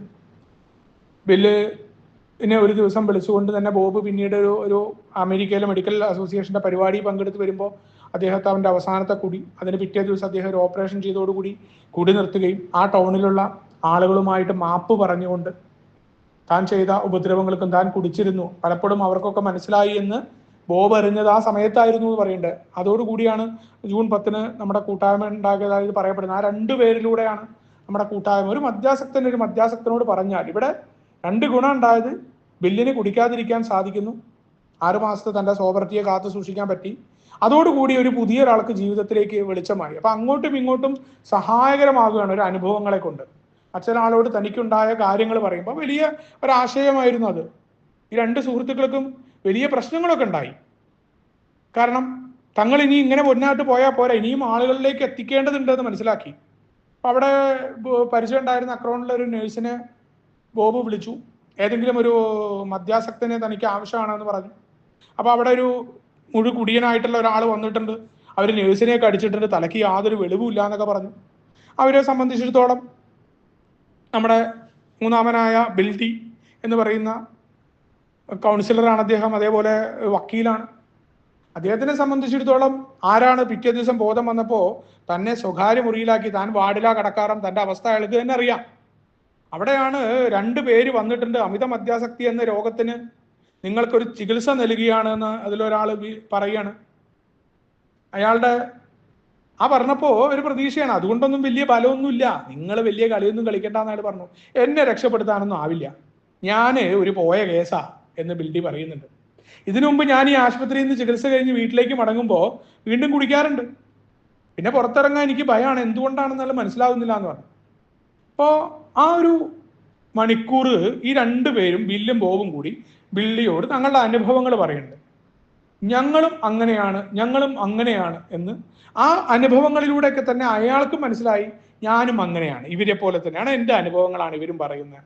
അപ്പൊ ആ ശയ്യാലംബിയായ ബെഡിൽ കിടക്കുന്ന ബിൽഡിയോട് ഈ രോഗബാധയെക്കുറിച്ചും അതിലെങ്ങനെയാണ് അമിത മദ്യാസക്തി ഒരു മദ്യാസക്തനെ നശിപ്പിക്കുന്നത്, ഏത് രീതിയിലാണ് ഈ രോഗം മനുഷ്യനെ ബാധിക്കുമ്പോൾ നമ്മുടെ ആദ്യത്തെ കുടിക്ക് തൊട്ട് മുന്നേ ഉണ്ടാകുന്ന മനസ്സിന്റെ അവസ്ഥയെക്കുറിച്ചും വളരെ കൃത്യമായിട്ട് ഇവർ സംസാരിക്കുന്നുണ്ട്. അപ്പോൾ ബിൽഡിക്ക് മനസ്സിലായി, ഇത് എൻ്റെ ധാരണയും ഇങ്ങനെയാണ്, ഇതൊക്കെ നിങ്ങൾക്ക് എങ്ങനെ അറിയാം, പക്ഷേ എനിക്കെന്ത് ഗുണം ഉണ്ടാവുക ഇതൊക്കെ അറിഞ്ഞുകൊണ്ട്. ഞാൻ ജീവിതത്തിൽ എന്തൊക്കെയോ ആയി തീർന്നവനാണ്. പണ്ടൊരിക്കല് പല രീതിയിലായിരുന്നു ഞാൻ. ഇപ്പൊ ഞാൻ അതൊന്നും അല്ല. എനിക്ക് ഒരിക്കലും കൂടി നിർത്താനായിട്ട് പറ്റില്ല എന്ന് അദ്ദേഹം പറയുന്നു. എനിക്ക് പണ്ടത്തേക്കാൾ നന്നായിട്ട് അറിയാം. അപ്പോ നമ്മുടെ ബില്ലും ബോബും അത് കേട്ട് പൊട്ടിച്ചിരിക്കുക ചെയ്ത്. അപ്പൊ അയാൾ പറഞ്ഞു, നിങ്ങൾ ചിരിക്കൊന്നും വേണ്ട. അപ്പോ ആ എയുടെ സ്ഥാപകനായ ബിൽഡി അങ്ങനെയൊക്കെ പറഞ്ഞുകൊണ്ടിരുന്ന അദ്ദേഹത്തിന്റെ ഡിനയിൽ കൊണ്ട്, പക്ഷെ അദ്ദേഹം വീണ്ടും വരുന്നു. ആ ആത്മീയമായ അനുഭവങ്ങളെ കുറിച്ച് അദ്ദേഹത്തിനോട് പറയുന്നു. പിറ്റേ ദിവസം വീണ്ടും അയാൾക്ക് മനസ്സിലാകുന്ന തരത്തിൽ വീണ്ടും അയാളോട് കാര്യങ്ങൾ പറയുമ്പോൾ അയാൾ തന്നെ സ്വയം ചിന്തിച്ച് ബോധ്യം വന്നത് ദൈവത്തിന് എന്ത് ചെയ്യാൻ കഴിയും എന്ന് പറഞ്ഞുകൊണ്ട്, ഒറ്റയ്ക്ക് എന്തായാലും പറ്റില്ല, ദൈവം എന്നെ സഹായിക്കില്ല, നിങ്ങളുടെ കൂടെ ചേർന്നാൽ സഹായിക്കും എന്ന് പറഞ്ഞുകൊണ്ട് ആ അഭിഭാഷകൻ തന്റെ ജീവിതം സൃഷ്ടാവിന്റെ പരിരക്ഷയ്ക്കും മാർഗദർശനത്തിനുമായി നൽകി എന്നാ പറയുന്നത്. അയാള് തന്നെ ദൈവം ഇഷ്ടം പോലെ എന്തും ചെയ്യുന്നതിന് താൻ തയ്യാറായി. തനിക്ക് ഒറ്റയ്ക്ക് സാധ്യമല്ല, ഇവരെ കൂടി ചേർത്തിട്ട്. അതുവരെ ദൈവത്തെ പോലും ബിൽഡി ഉൾക്കൊള്ളാൻ തയ്യാറായിരുന്നില്ല. അദ്ദേഹത്തിന്റെ ഭാര്യ എത്തി, അവർക്കും തീരെ പ്രതീക്ഷയില്ലായിരുന്നു. പക്ഷേ തന്റെ ഭർത്താവിൽ എന്തോ വ്യത്യസ്തമായ എന്തോ ഒന്ന് അവർക്ക് കാണാൻ കഴിഞ്ഞു എന്നാണ്. അയാള് സ്വതന്ത്ര മനുഷ്യനായിട്ട് ആശുപത്രിയിൽ നിന്ന് പുറത്തിറങ്ങി എന്ന് അറിയണം. അയാള് രാഷ്ട്രീയ പാർട്ടിയുടെ അല്ലെങ്കിൽ ആ നഗരത്തിലെ പ്രധാനപ്പെട്ട ആളായി. അദ്ദേഹം മരണം വരെ പിന്നീട് കുടിച്ചിട്ടില്ല. തെരഞ്ഞെടുപ്പിൽ പരാജയപ്പെടുന്നു എന്നൊക്കെ പറയുന്നുണ്ട്. പിന്നീട് ബിൽഡി കുടിക്കാതിരിക്കുന്നു. അത് 1935 ജൂൺ മാസത്തിലാണ്. പിന്നീട് അദ്ദേഹം കുടിച്ചിട്ടില്ല. വളരെ ബഹുമാനപ്പെട്ടവും മറ്റു മദ്യാസക്തരെ രോഗവിമുക്തിക്ക് സഹായിക്കുന്നവനായി മാറി. അപ്പൊ രോഗത്തിന്റെ പരിഹാരം രണ്ടുപേര് കണ്ടെത്തിയത് മൂന്നാമനായ ഒരാൾക്ക് കൊടുത്തു. ഈ താൻ അകന്നു നിന്ന പള്ളിയിലെ ഭാഗമായിട്ട് ഇയാൾ. അപ്പൊ സമൂഹത്തിൽ എവിടെയാണോ തന്നെ തിരസ്കരിച്ചത് അവിടേക്ക് ഒരിക്കലും വരാൻ പറ്റില്ല എന്ന് പറഞ്ഞ മനുഷ്യനെ പോലും തിരിച്ചു വരാൻ സഹായിക്കുന്നു. അയാൾ അത്തരത്തിൽ പുതിയ ആൾക്കാരെ കണ്ടെത്തുന്നു. ആ രീതിയിൽ നമ്മുടെ കൂട്ടായ്മ വളരെയാണ്. അപ്പോൾ ഈ രീതിയിൽ അമിത മദ്യപാന രോഗികൾ അവിടെ നിരവധി പേരുണ്ട്. അവർക്ക് ഏതൊക്കെ രീതിയിലേക്ക് നമുക്ക് സന്ദേശം കൊടുക്കാൻ പറ്റുമെന്നായിരുന്നു നമ്മുടെ കൂട്ടായ്മയിലേക്ക് വന്ന ആളുകൾ ചിന്തിച്ചത്. പിന്നീട് കടന്നു വന്ന എർണിജി എന്ന് പറയുന്ന ആ ഒരാൾ, പിന്നീട് അദ്ദേഹം ബോബിന്റെ മോളെയൊക്കെ കല്യാണം കഴിച്ചു. അദ്ദേഹത്തിന് ഈ പറഞ്ഞ ചെറുപ്പക്കാരനായ 30 വയസ്സുള്ള ഒരാളായിരുന്നു. നമ്മുടെ 7th മന്ത് സ്ലിപ്പ് എന്നൊക്കെ പറഞ്ഞിട്ട് ബിഗ് ബുക്കിൽ അദ്ദേഹത്തിന്റെ കഥയുണ്ട്. വ്യക്തികഥകളിൽ അദ്ദേഹം വീണ്ടും റിലാപ്സ് ഒക്കെ സംഭവിച്ച റിലാപ്സുകളുടെ രാജകുമാരനായിരുന്ന ഒരു മനുഷ്യനായിരുന്നു. അപ്പോൾ ആ ഒരു 4 പേര് വീണ്ടും ഒരാളിലേക്ക് സന്ദേശം കൊടുക്കുന്നു. അതിൽ നമ്മുടെ എഡ്ഡി ആറിനെ പോലുള്ള ആള് വന്നിട്ട് പിന്നീടാണ് വരുന്നത്. കുറെ വർഷങ്ങൾക്ക് ശേഷം എഡ്ഡിയൊക്കെ തിരിച്ചു വരുന്നുണ്ട്. ബോബിന്റെ വീട്ടിൽ താമസിക്കുകയും വലിയ രീതിയിൽ ബോബിനൊക്കെ കുഴപ്പങ്ങൾ ഉണ്ടാക്കി ഇറങ്ങിപ്പോവുകയും ചെയ്ത ആളാണ് എഡ്ഡി. പക്ഷെ അയാൾ പിന്നീട് നമ്മുടെ കൂട്ടായ്മയിലേക്ക് കടന്നു വന്നു. അപ്പൊ അങ്ങനെ ഒരാളിൽ നിന്ന് ഒരാളിലേക്ക് പറഞ്ഞു വന്ന ഒരു കൂട്ടായ്മ. അവിടെ തന്നെ നമ്മൾ കൃത്യമായിട്ട് എങ്ങനെയാണ് നമ്മൾ മറ്റു മനുഷ്യരിലേക്ക് സന്ദേശം കൊടുക്കേണ്ടത് എന്നുള്ളത് നമ്മൾ അറിയാണ്. അവിടെ വളരെ കൃത്യമായിട്ട് നമ്മൾ അതിൽ നിന്ന് നിരവധി പേരിലേക്ക് ഈ സന്ദേശം വരുന്നു. തിരിച്ച് ബില്ല് ന്യൂയോർക്കിലേക്ക് വരുമ്പോൾ അവിടെയും ബില്ല് വീണ്ടും ഇതേ പ്രവർത്തനം ആരംഭിക്കുന്നു. ഒന്നിൽ നിന്ന് ഒരാളായിട്ട് നമ്മുടെ ഫിറ്റ്സ് മയോ വരുന്നുണ്ട്, നമ്മുടെ ഹാങ് പി കടന്നു വരുന്നുണ്ട്. അപ്പൊ നിരവധി പഴമക്കാരായ അന്നത്തെ മെമ്പേഴ്സ് അവരുടെ എല്ലാം ഇതോടുകൂടിയാണ് നമ്മുടെ ഹാങ് പിയുടെ വലിയൊക്കെ സംഭാവന ഈ ബിഗ് ബുക്ക് ഇറങ്ങുന്ന കാര്യത്തിൽ ഉണ്ടായിട്ടുണ്ട്. അപ്പൊ ആ പഴമക്കാരൊക്കെ അന്ന് അവിടെ നിൽപ്പുണ്ട്. മറ്റു മദ്യാസക്തരെ സഹായിച്ചുകൊണ്ടാണ് അവർ വളരെ പതുക്കെയാണ് നമ്മൾ 40 പേരും 100 പേരൊക്കെ ആയിട്ട് വളർന്നത്. പക്ഷെ പിന്നീടുള്ള വളർച്ചയൊക്കെ കാലഘട്ടത്തിന് പരിണാമപരമായി എവല്യൂട്ട് ചെയ്തു വന്നാണ് നമ്മുടെ ഫെലോഷിപ്പ്. ഒരു ഭാഗത്ത് നിന്നതല്ല നമ്മൾ. അതിന്റെ ഇതാണ് എങ്ങനെയാണ് ആ കൂട്ടായ്മ വളർന്നത്. ഒന്നിൽ നിന്ന് മറ്റുള്ളവരിലേക്ക്. ഓരോ മനുഷ്യരും തനിക്ക് കിട്ടിയ സുബോധം നിലനിൽക്കണം എന്നുണ്ടെങ്കിൽ താൻ ഒറ്റയ്ക്ക് നിന്നാ പോരാ, മറ്റുള്ളവർക്ക് സഹായകരമായി വർത്തിക്കണം എന്ന ബോധ്യത്തെ പകർന്നു കൊടുത്തപ്പോഴാ കൂട്ടായ്മ വളർന്നത്. അവരുടെ കാര്യം നോക്കിയിട്ട് കുടിക്കാതിരുന്നത് കൊണ്ടല്ല നമുക്ക് ഈ ഫെലോഷിപ്പ് ഉണ്ടായത്. അതിനോട് പറയാണ് പ്രശ്നങ്ങളോടുള്ള നമ്മുടെ 166 പേജില് പ്രശ്നങ്ങളോടുള്ള പ്രായോഗികമായ സമീപനം. നമ്മുടെ കാതിൽ എങ്ങനെയാണ് പ്രശ്നങ്ങളോടുള്ള പ്രായോഗികമായ സമീപനം നമ്മൾ എടുത്തു. യാതൊരു തരത്തിലുള്ള അസഹിഷ്ണുതയും ഇല്ലായ്മ. നമ്മുടെ കൂട്ടായ്മ വളരണം എന്നുണ്ടെങ്കിൽ പല രീതിയിൽ ഒരു തരത്തിലും യോജിക്കില്ല എന്ന് പറഞ്ഞ ആൾക്കാരാ മദ്യാസക്തര്. നമുക്കറിയാം, ഏകദേശം സഹോദരങ്ങളെ എന്ന് പറഞ്ഞാൽ തന്നെ നമ്മൾ തമ്മിലുള്ള വിയോജിപ്പുകൾ കൂടുതലാണ്. പല കാര്യങ്ങളിലും നമ്മളെ അംഗങ്ങൾ തമ്മിൽ വിയോജിപ്പുകൾ ഉണ്ടാവും. പക്ഷെ അവിടെ നമ്മുടെ കൂട്ടായ്മയ്ക്ക് വേണ്ടി നമ്മുടെ അസഹിഷ്ണുത മാറ്റുകയാണ്. അനൗപചാരികത. നമുക്ക് ഔപചാരികമായ രീതികളൊന്നുമില്ല. നമ്മൾ പറയാറില്ല പടികൾ എങ്ങനെ ആവണം, മീറ്റിങ്ങിൽ ഇന്നത് വായിക്കണം. ഇതൊന്നും എയുടെ തുടക്കത്തിലേ ഉണ്ടായിട്ടില്ല. അതുകൊണ്ടല്ലേ എയുടെ ചരിത്രത്തിലേക്ക് നിങ്ങൾ പോയിട്ട് മീറ്റിംഗ് അക്രോണിൽ ഇങ്ങനെ നടന്നു, എയുടെ ബുക്കിൽ ഇങ്ങനെ പറഞ്ഞു, ഇതൊന്നും എടുത്തു കൊണ്ടിരണ്ട. നിങ്ങൾ ബുക്കിൽ തന്നെ പറഞ്ഞിട്ടുണ്ട് ഇത് അനൗപചാരികതയാണ് ഇതിനുണ്ടായിരുന്നത്. ഓരോ സ്ഥലത്തും ഓരോ രീതിയിലാണ്. ബൈബിള് വായിച്ച മീറ്റിംഗ് ഉണ്ടായിട്ടുണ്ട്, ഒരു പ്രാർത്ഥനയും നടക്കാത്ത മീറ്റിങ്ങുകൾ ഉണ്ടായിട്ടുണ്ട്. പല രീതിയിൽ വന്നിട്ടുണ്ട്, പല രീതിയിലുള്ള മനുഷ്യർ. ഒരൊറ്റ പ്രാഥമിക ഉദ്ദേശമാണ്. അത് തന്നെയാണ് ഇന്നും ഈ കൂട്ടായ്മ നിലനിൽക്കുന്നത്. അനൗപചാരികത ഇല്ല. നമ്മൾ മറ്റുള്ളവർ പറഞ്ഞ പുസ്തകത്തിലെ പേജ് പറഞ്ഞ് തല്ലുകൂടുന്ന ആളുകളല്ല നമ്മുടെ കൂട്ടായ്മയിലുള്ളത്. അതാണ് എ ഐനെ നിലനിർത്തിയത്. ഓരോ നാട്ടിൽ അമേരിക്കക്കാർ പറയാണ് ഞങ്ങളുടെ നാട്ടിലെ എ ആണ് ശരി, ഇവിടെ നടക്കുന്ന എ ശരിയല്ല, ഒരിക്കലും പറയാറില്ല. ഓരോ നാട്ടിലും അതാത് രീതിയിൽ എ നടക്കാൻ, ആ പാരമ്പര്യങ്ങളെ പാലിച്ചുകൊണ്ട്. അടികളെല്ലാം നിങ്ങളുടെ വ്യക്തിപരമായിട്ട് നിങ്ങൾക്ക് വേണമെങ്കിൽ നിങ്ങൾക്ക് ചെയ്യാം, പക്ഷെ പാരമ്പര്യങ്ങളെ കൃത്യമായിട്ട് നമ്മുടെ ഫെല്ലോഷിപ്പ് നിലനിൽക്കാൻ ആ പാരമ്പര്യങ്ങൾ ഉണ്ടാവണം. അതാണ് അനൗപചാരികത ഉണ്ട്. ശരിയായ അർത്ഥത്തിലുള്ള ജനാധിപത്യ രീതി, നമ്മുടെ രണ്ടാം പാരമ്പര്യം, വളരെ കൃത്യമായിട്ട് ശരിയായ അർത്ഥത്തിൽ ന്യൂനപക്ഷത്തിന്റെ അഭിപ്രായത്തിന് വില കൊടുക്കുന്ന ജനാധിപത്യ രീതി, ഇതുകൊണ്ടും ആളുകൾക്കുണ്ടായിരുന്ന എന്തിനും സന്നദ്ധരായിക്കൊണ്ടുള്ള ധാരണ, മറ്റുള്ളവരെ സഹായിക്കാൻ എങ്ങനെയായിരിക്കണം ആ സഹായം, അത് അടിച്ചേൽപ്പിക്കുന്നതല്ല, ആകർഷിക്കുന്ന തരത്തിലാണെന്നുള്ളതാണ്. എന്തൊക്കെ ചെയ്യാൻ പറ്റുമെന്ന തോതിലാണ് നമ്മൾ ഓരോ ആഴ്ചയിലും അല്ലെങ്കിൽ മറ്റു രീതിയിലൊക്കെ ആൽക്കഹോളിക്സ് അനോണിമസ് വളർന്നു. ഇവിടെ നമ്മൾ ശ്രദ്ധിക്കേണ്ട ഒരു കാര്യം നിങ്ങൾക്ക് കാണാൻ പറ്റും. 167 പേജില് ആൽക്കഹോളിക്സ് അനോണിമസിന്റെ ജീവിതം ആൾക്കൂട്ടങ്ങളെ അഭിമുഖീകരിക്കുക, ആശുപത്രി സന്ദർശിക്കുക മാത്രമല്ല, പഴയ അഴുക്ക് നീക്കി ശുദ്ധീകരിക്കുക, കുടുംബാംഗങ്ങൾ തമ്മിലുള്ള അഭിപ്രായ വ്യത്യാസങ്ങൾ പരിഹരിക്കുക, തുലഞ്ഞ മാതാപിതാക്കളിൽ നിന്ന് പിന്തുടർച്ചാവകാശം ലഭിക്കാതിരുന്ന മകനെ അതിനെക്കുറിച്ച് വിശദീകരിച്ചു കൊടുക്കുക, ന്യായീകരണമുള്ള കാര്യങ്ങളിൽ മറ്റുള്ളവർക്ക് പണം കടം കൊടുക്കുക, ജോലി സമ്പാദിച്ചു കൊടുക്കുക. ഇതൊക്കെ എയിൽ നിത്യസംഭവമാണ്. അവിടെ നൂറുകണക്കിന് ആളുകൾ വളർന്നു എന്നതിന്റെ തൊട്ട് താഴെ ഈ ഗണ്ഡികണ്ട്. ഇന്ന് നമ്മുടെ ഏതെങ്കിലും ആളുകൾ ഇതുണ്ട് എന്ന് പറഞ്ഞിട്ട് വന്ന എങ്ങനെ ഉണ്ടാവും? അവിടെയാണ് പറയുന്നത് നമ്മുടെ ഫെല്ലോഷിപ്പ് എവല്യൂട്ട് ചെയ്ത് പരിണാമിച്ചു വന്നതാണ്. അന്നത്തെ കാര്യങ്ങളിൽ അത് അന്നുണ്ടായിരുന്നതാണ്. നമ്മൾ ഇതെല്ലാം ചെയ്തിരുന്നു. വീടുകളിൽ ആളെ താമസിപ്പിച്ചിരുന്നുണ്ട്. ബില്ലിന്റെ ഒക്കെ വീട്ടിൽ ആൾക്കാർ ആത്മഹത്യ ചെയ്തും ബോബിനും എല്ലാം പ്രശ്നമായ നമുക്കറിയാം. അവിടങ്ങളിലാണ് ആൽക്കഹോളിക്സ് അനോണിമസ് എന്തൊക്കെ ചെയ്യുന്നില്ല എന്ന പാംപ്ലെറ്റ് നമ്മൾ ഇവിടെ ചർച്ച ചെയ്തിട്ടുള്ളത്. അന്ന് നമ്മൾ പല രീതികളും ചെയ്തിട്ടുണ്ട്. അന്നുണ്ടായിരുന്നാണ് ഈ പുസ്തകത്തില്. നമ്മൾ ഈ പുസ്തകത്തിൽ പറയുന്ന കാര്യങ്ങൾ തന്നെ അച്ചിട്ട് നടപ്പിലാക്കണം എന്ന് പറയുന്ന ആളുകളല്ല. അത് ഓരോ കാലഘട്ടത്തിനനുസരിച്ച് മാറ്റങ്ങൾ ഉണ്ടാക്കി എവല്യൂട്ട് എങ്ങനെയാണ് നമ്മുടെ ഈ ഒരു പ്രാഥമിക ഉദ്ദേശത്തിൽ നിന്ന് എങ്ങനെ പ്രവർത്തിക്കാമെന്ന് വന്ന ആളുകളാണ് നമ്മൾ. അത് വളരെ കൃത്യമായിട്ട് ഒരാൾ ആത്മാർത്ഥമായിട്ട് കുടി നിർത്താൻ ഉദ്ദേശിക്കുന്നുണ്ടെങ്കിൽ അയാൾ എത്ര തരം താണ ആളാണെങ്കിലും, അതാണ് പോയിന്റ്, എത്ര അപമാനകരമായ സാഹചര്യത്തിലുള്ളവരാണെങ്കിലും അയാളെ ഹാർദമായി സ്വാഗതം ചെയ്യുന്നതിന് നമ്മുടെ ഫെല്ലോഷിപ്പ് തടസ്സമല്ല എന്ന് പറയുന്നു. നമ്മുടെ മുഖഭാവങ്ങളിൽ നിന്ന് സാമൂഹ്യമായ തരംതിരിവുകളും നിസാരമായ വഴക്കുകളും അസൂയയുമൊക്കെ ഇതിൽ അംഗങ്ങൾ പുഞ്ചിരിയോടെ ഒഴിവാക്കുകയാണ്. അപ്പോൾ നമ്മൾ ചെയ്യേണ്ടത് എന്താണ്? നമ്മുടെ വീക്ഷണം എന്തായിരിക്കണം എന്ന് പറഞ്ഞിട്ടുണ്ട്. നമ്മുടെ മുഖഭാവങ്ങളിൽ നിന്ന് ഒരു തരത്തിലുള്ള തരംതിരിവുകളും നിസാരമായ വഴക്കുകളും അസൂയയൊക്കെ നമ്മൾ ഒഴിവാക്കേണ്ടതുണ്ട്. അതല്ലാണ്ട് പോരടിച്ചുകൊണ്ട് ഓരോ ഗ്രൂപ്പിനോടും മത്സരിച്ചുകൊണ്ട് പരിപാടി നടത്തുകയല്ല. ആ മത്സരം നമുക്ക് മദ്യാസക്തരിലേക്ക് സന്ദേശം കൊടുക്കാനാ എത്തേണ്ടത്. അല്ലാണ്ട് ഒരാൾ അവിടെ പരിപാടി നടത്തിയതുകൊണ്ട് ഇപ്പുറത്ത് പരിപാടി നടത്തി ആൾബലം കാണിച്ച് ജയത്തിനല്ലാന്ന് വളരെ കൃത്യമായി ഓർമ്മപ്പെടുത്തുന്നുണ്ട്. അസൂയ, തരംതിരിവുകൾ, ഇതൊക്കെ എങ്ങനെ മാറ്റാം? പ്രോഗ്രാമിൽ പുഞ്ചിരിയോടുകൂടി ഒഴിവാക്കണം. കാരണം എന്താ? ഒരേ അപകടത്തിൽപ്പെട്ട് കുടുങ്ങിപ്പോയവരാണ് നമ്മൾ. വീണ്ടെടുക്കുകയും വീണ്ടും ദൈവത്തിന്റെ അടുത്ത് ഒരുമിക്കുകയും ചെയ്തിട്ടുള്ളവരാണ്. ഹൃദയം കൊണ്ടും മനസ്സുകൊണ്ടും മറ്റുള്ളവരുടെ ക്ഷേമത്തിന് ഒഴിഞ്ഞു വെച്ചവരാണ്. അവിടെ എവിടെയാണ് നമ്മുടെ ഈഗോ വരിക? മറ്റുള്ളവരുടെ ക്ഷേമം ധാരാളം ആളുകൾക്ക് വലിയ കാര്യങ്ങളായി തോന്നുമെന്നും അംഗങ്ങൾക്ക് പ്രധാനപ്പെട്ട കാര്യങ്ങളല്ല. അതും പറഞ്ഞു വെച്ചിട്ടുണ്ട്. നമുക്ക് എടുക്കാൻ, അത് ഇന്നും എടുക്കാൻ പറ്റും നമുക്ക്. അവർക്ക് അങ്ങനെ ആകാൻ കഴിയും. അങ്ങനെ എടുത്തിട്ടുണ്ടെങ്കിൽ ഇന്ന് ഈ ഫെല്ലോഷിപ്പ് ഇത്രയും അധികം ആളുകളുടെ ഇടയിലേക്ക്, വിവിധ രാജ്യങ്ങളിൽ, വിവിധ സംസ്കാരങ്ങളിലേക്ക് മാറാറില്ല എന്നാണ്. അപ്പൊ അങ്ങനെ നമ്മുടെ കൂട്ടായ്മയുടെ വളർച്ച കഴിഞ്ഞ് നമ്മളെ സംബന്ധിച്ചിടത്തോളം ഇതിന്റെ അവസാന ഭാഗം ഞാൻ പറയില്ലേ, നിങ്ങൾക്ക് ഉള്ള വീക്ഷണം എന്ന് പറയുന്ന 161 വാക്കുകളിൽ പറയുന്ന ഭാഗമാണ്. അതിൽ ഇങ്ങനെയാണ് ഉപസംഹാരം. ഈ പുസ്തകം ചില നല്ല നിർദ്ദേശങ്ങൾ നൽകുന്ന തരത്തിലുള്ളതായിരിക്കണം എന്ന് ആഗ്രഹം മാത്രമേ ഉള്ളൂ. ഞങ്ങൾ ഇത്രയൊക്കെ പറഞ്ഞിട്ട് നമ്മുടെ പ്രോഗ്രാമും എല്ലാം പറഞ്ഞു വെക്കുകയാണ്. ഇത് ഞങ്ങൾ ചില നിർദ്ദേശങ്ങളാണ് ഇവിടെ മുന്നോട്ട് വെക്കുന്നത് നിങ്ങളുടെ മുന്നിൽ. ഞങ്ങൾ ഇത്ര ഉദ്ദേശിക്കുന്നുള്ളൂ.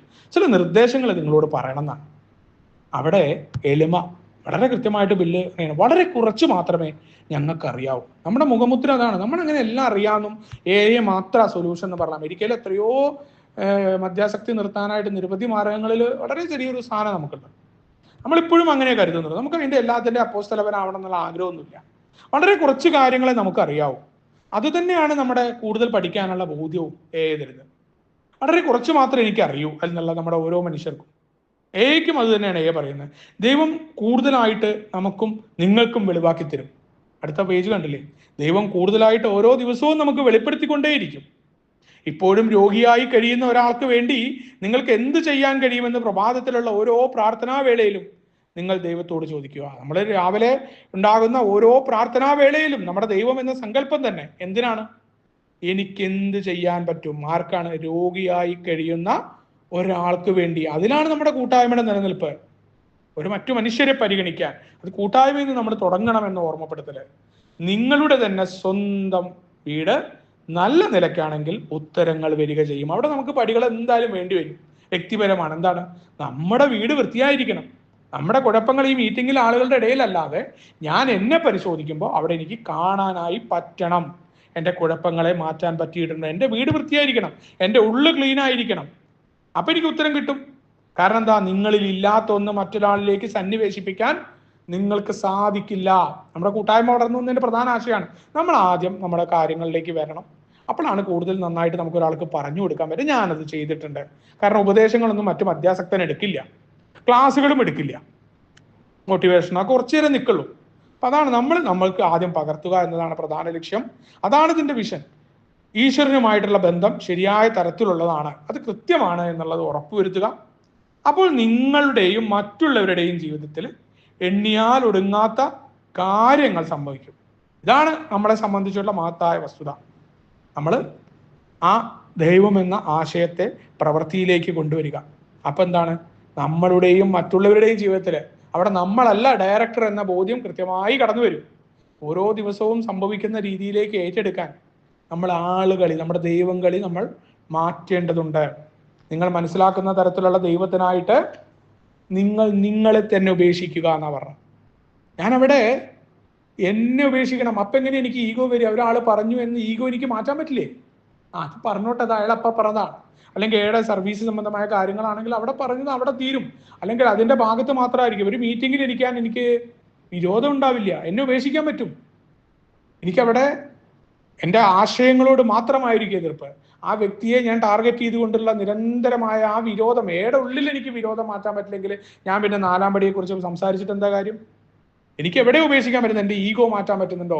അപ്പുറത്തുള്ളവൻ, അവനോടുള്ള കാര്യങ്ങൾ, ഇത് മാറ്റാനായിട്ട് എനിക്ക് സാധിക്കുന്നുണ്ടോ? ഏടെ കൂട്ടായ്മയിലാ ചെയ്യേണ്ടത്?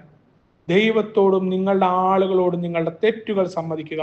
ദൈവത്തോട് സമ്മതിക്കുന്ന വളരെ കൃത്യമായിട്ട് തന്നെ മറ്റുള്ളവരോട് നിങ്ങൾ പറയാൻ തയ്യാറാണോ? പലപ്പോഴും അവനവന്റെ തെറ്റുകൾ സമ്മതിക്കാൻ തയ്യാറാവാത്തവൻ മറ്റുള്ളവരോടും അവനവന്റെ തെറ്റുകളെ കുറിച്ച് പറയാൻ തയ്യാറായോ? നിങ്ങളുടെ ഭൂതകാലത്തിന്റെ നാശനഷ്ടങ്ങൾ അപ്പോൾ നിങ്ങൾക്ക് മറന്നു കളയുക.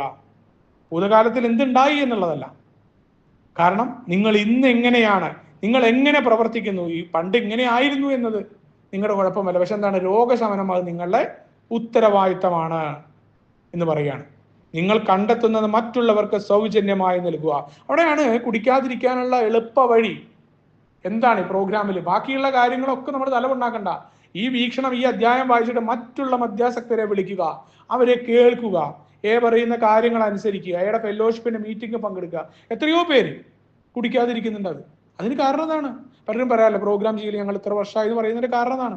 പക്ഷെ സന്തോഷവും സമാധാനവും ഒക്കെ സ്വയം വേണം എന്ന ഭാഗത്താണ് നമ്മൾ പ്രോഗ്രാം ചെയ്യുന്നത് എന്നുള്ളതാണ്. നമ്മൾ ഇത് ചെയ്താൽ മതി. ഏറ്റവും നിസ്സാരമായിട്ട് ഒരാളെ വിളിച്ചുകൊണ്ടിരിക്കുക, പല ആളുകളെയും വിളിക്കുക, അവരെ സഹായിക്കുക എന്ന ഉദ്ദേശത്തിലല്ല, നമുക്ക് സഹായം കിട്ടാനായിട്ട്. അതിനു വേണ്ടിയിട്ടാണ് നമ്മൾ വിളിക്കുന്നത്.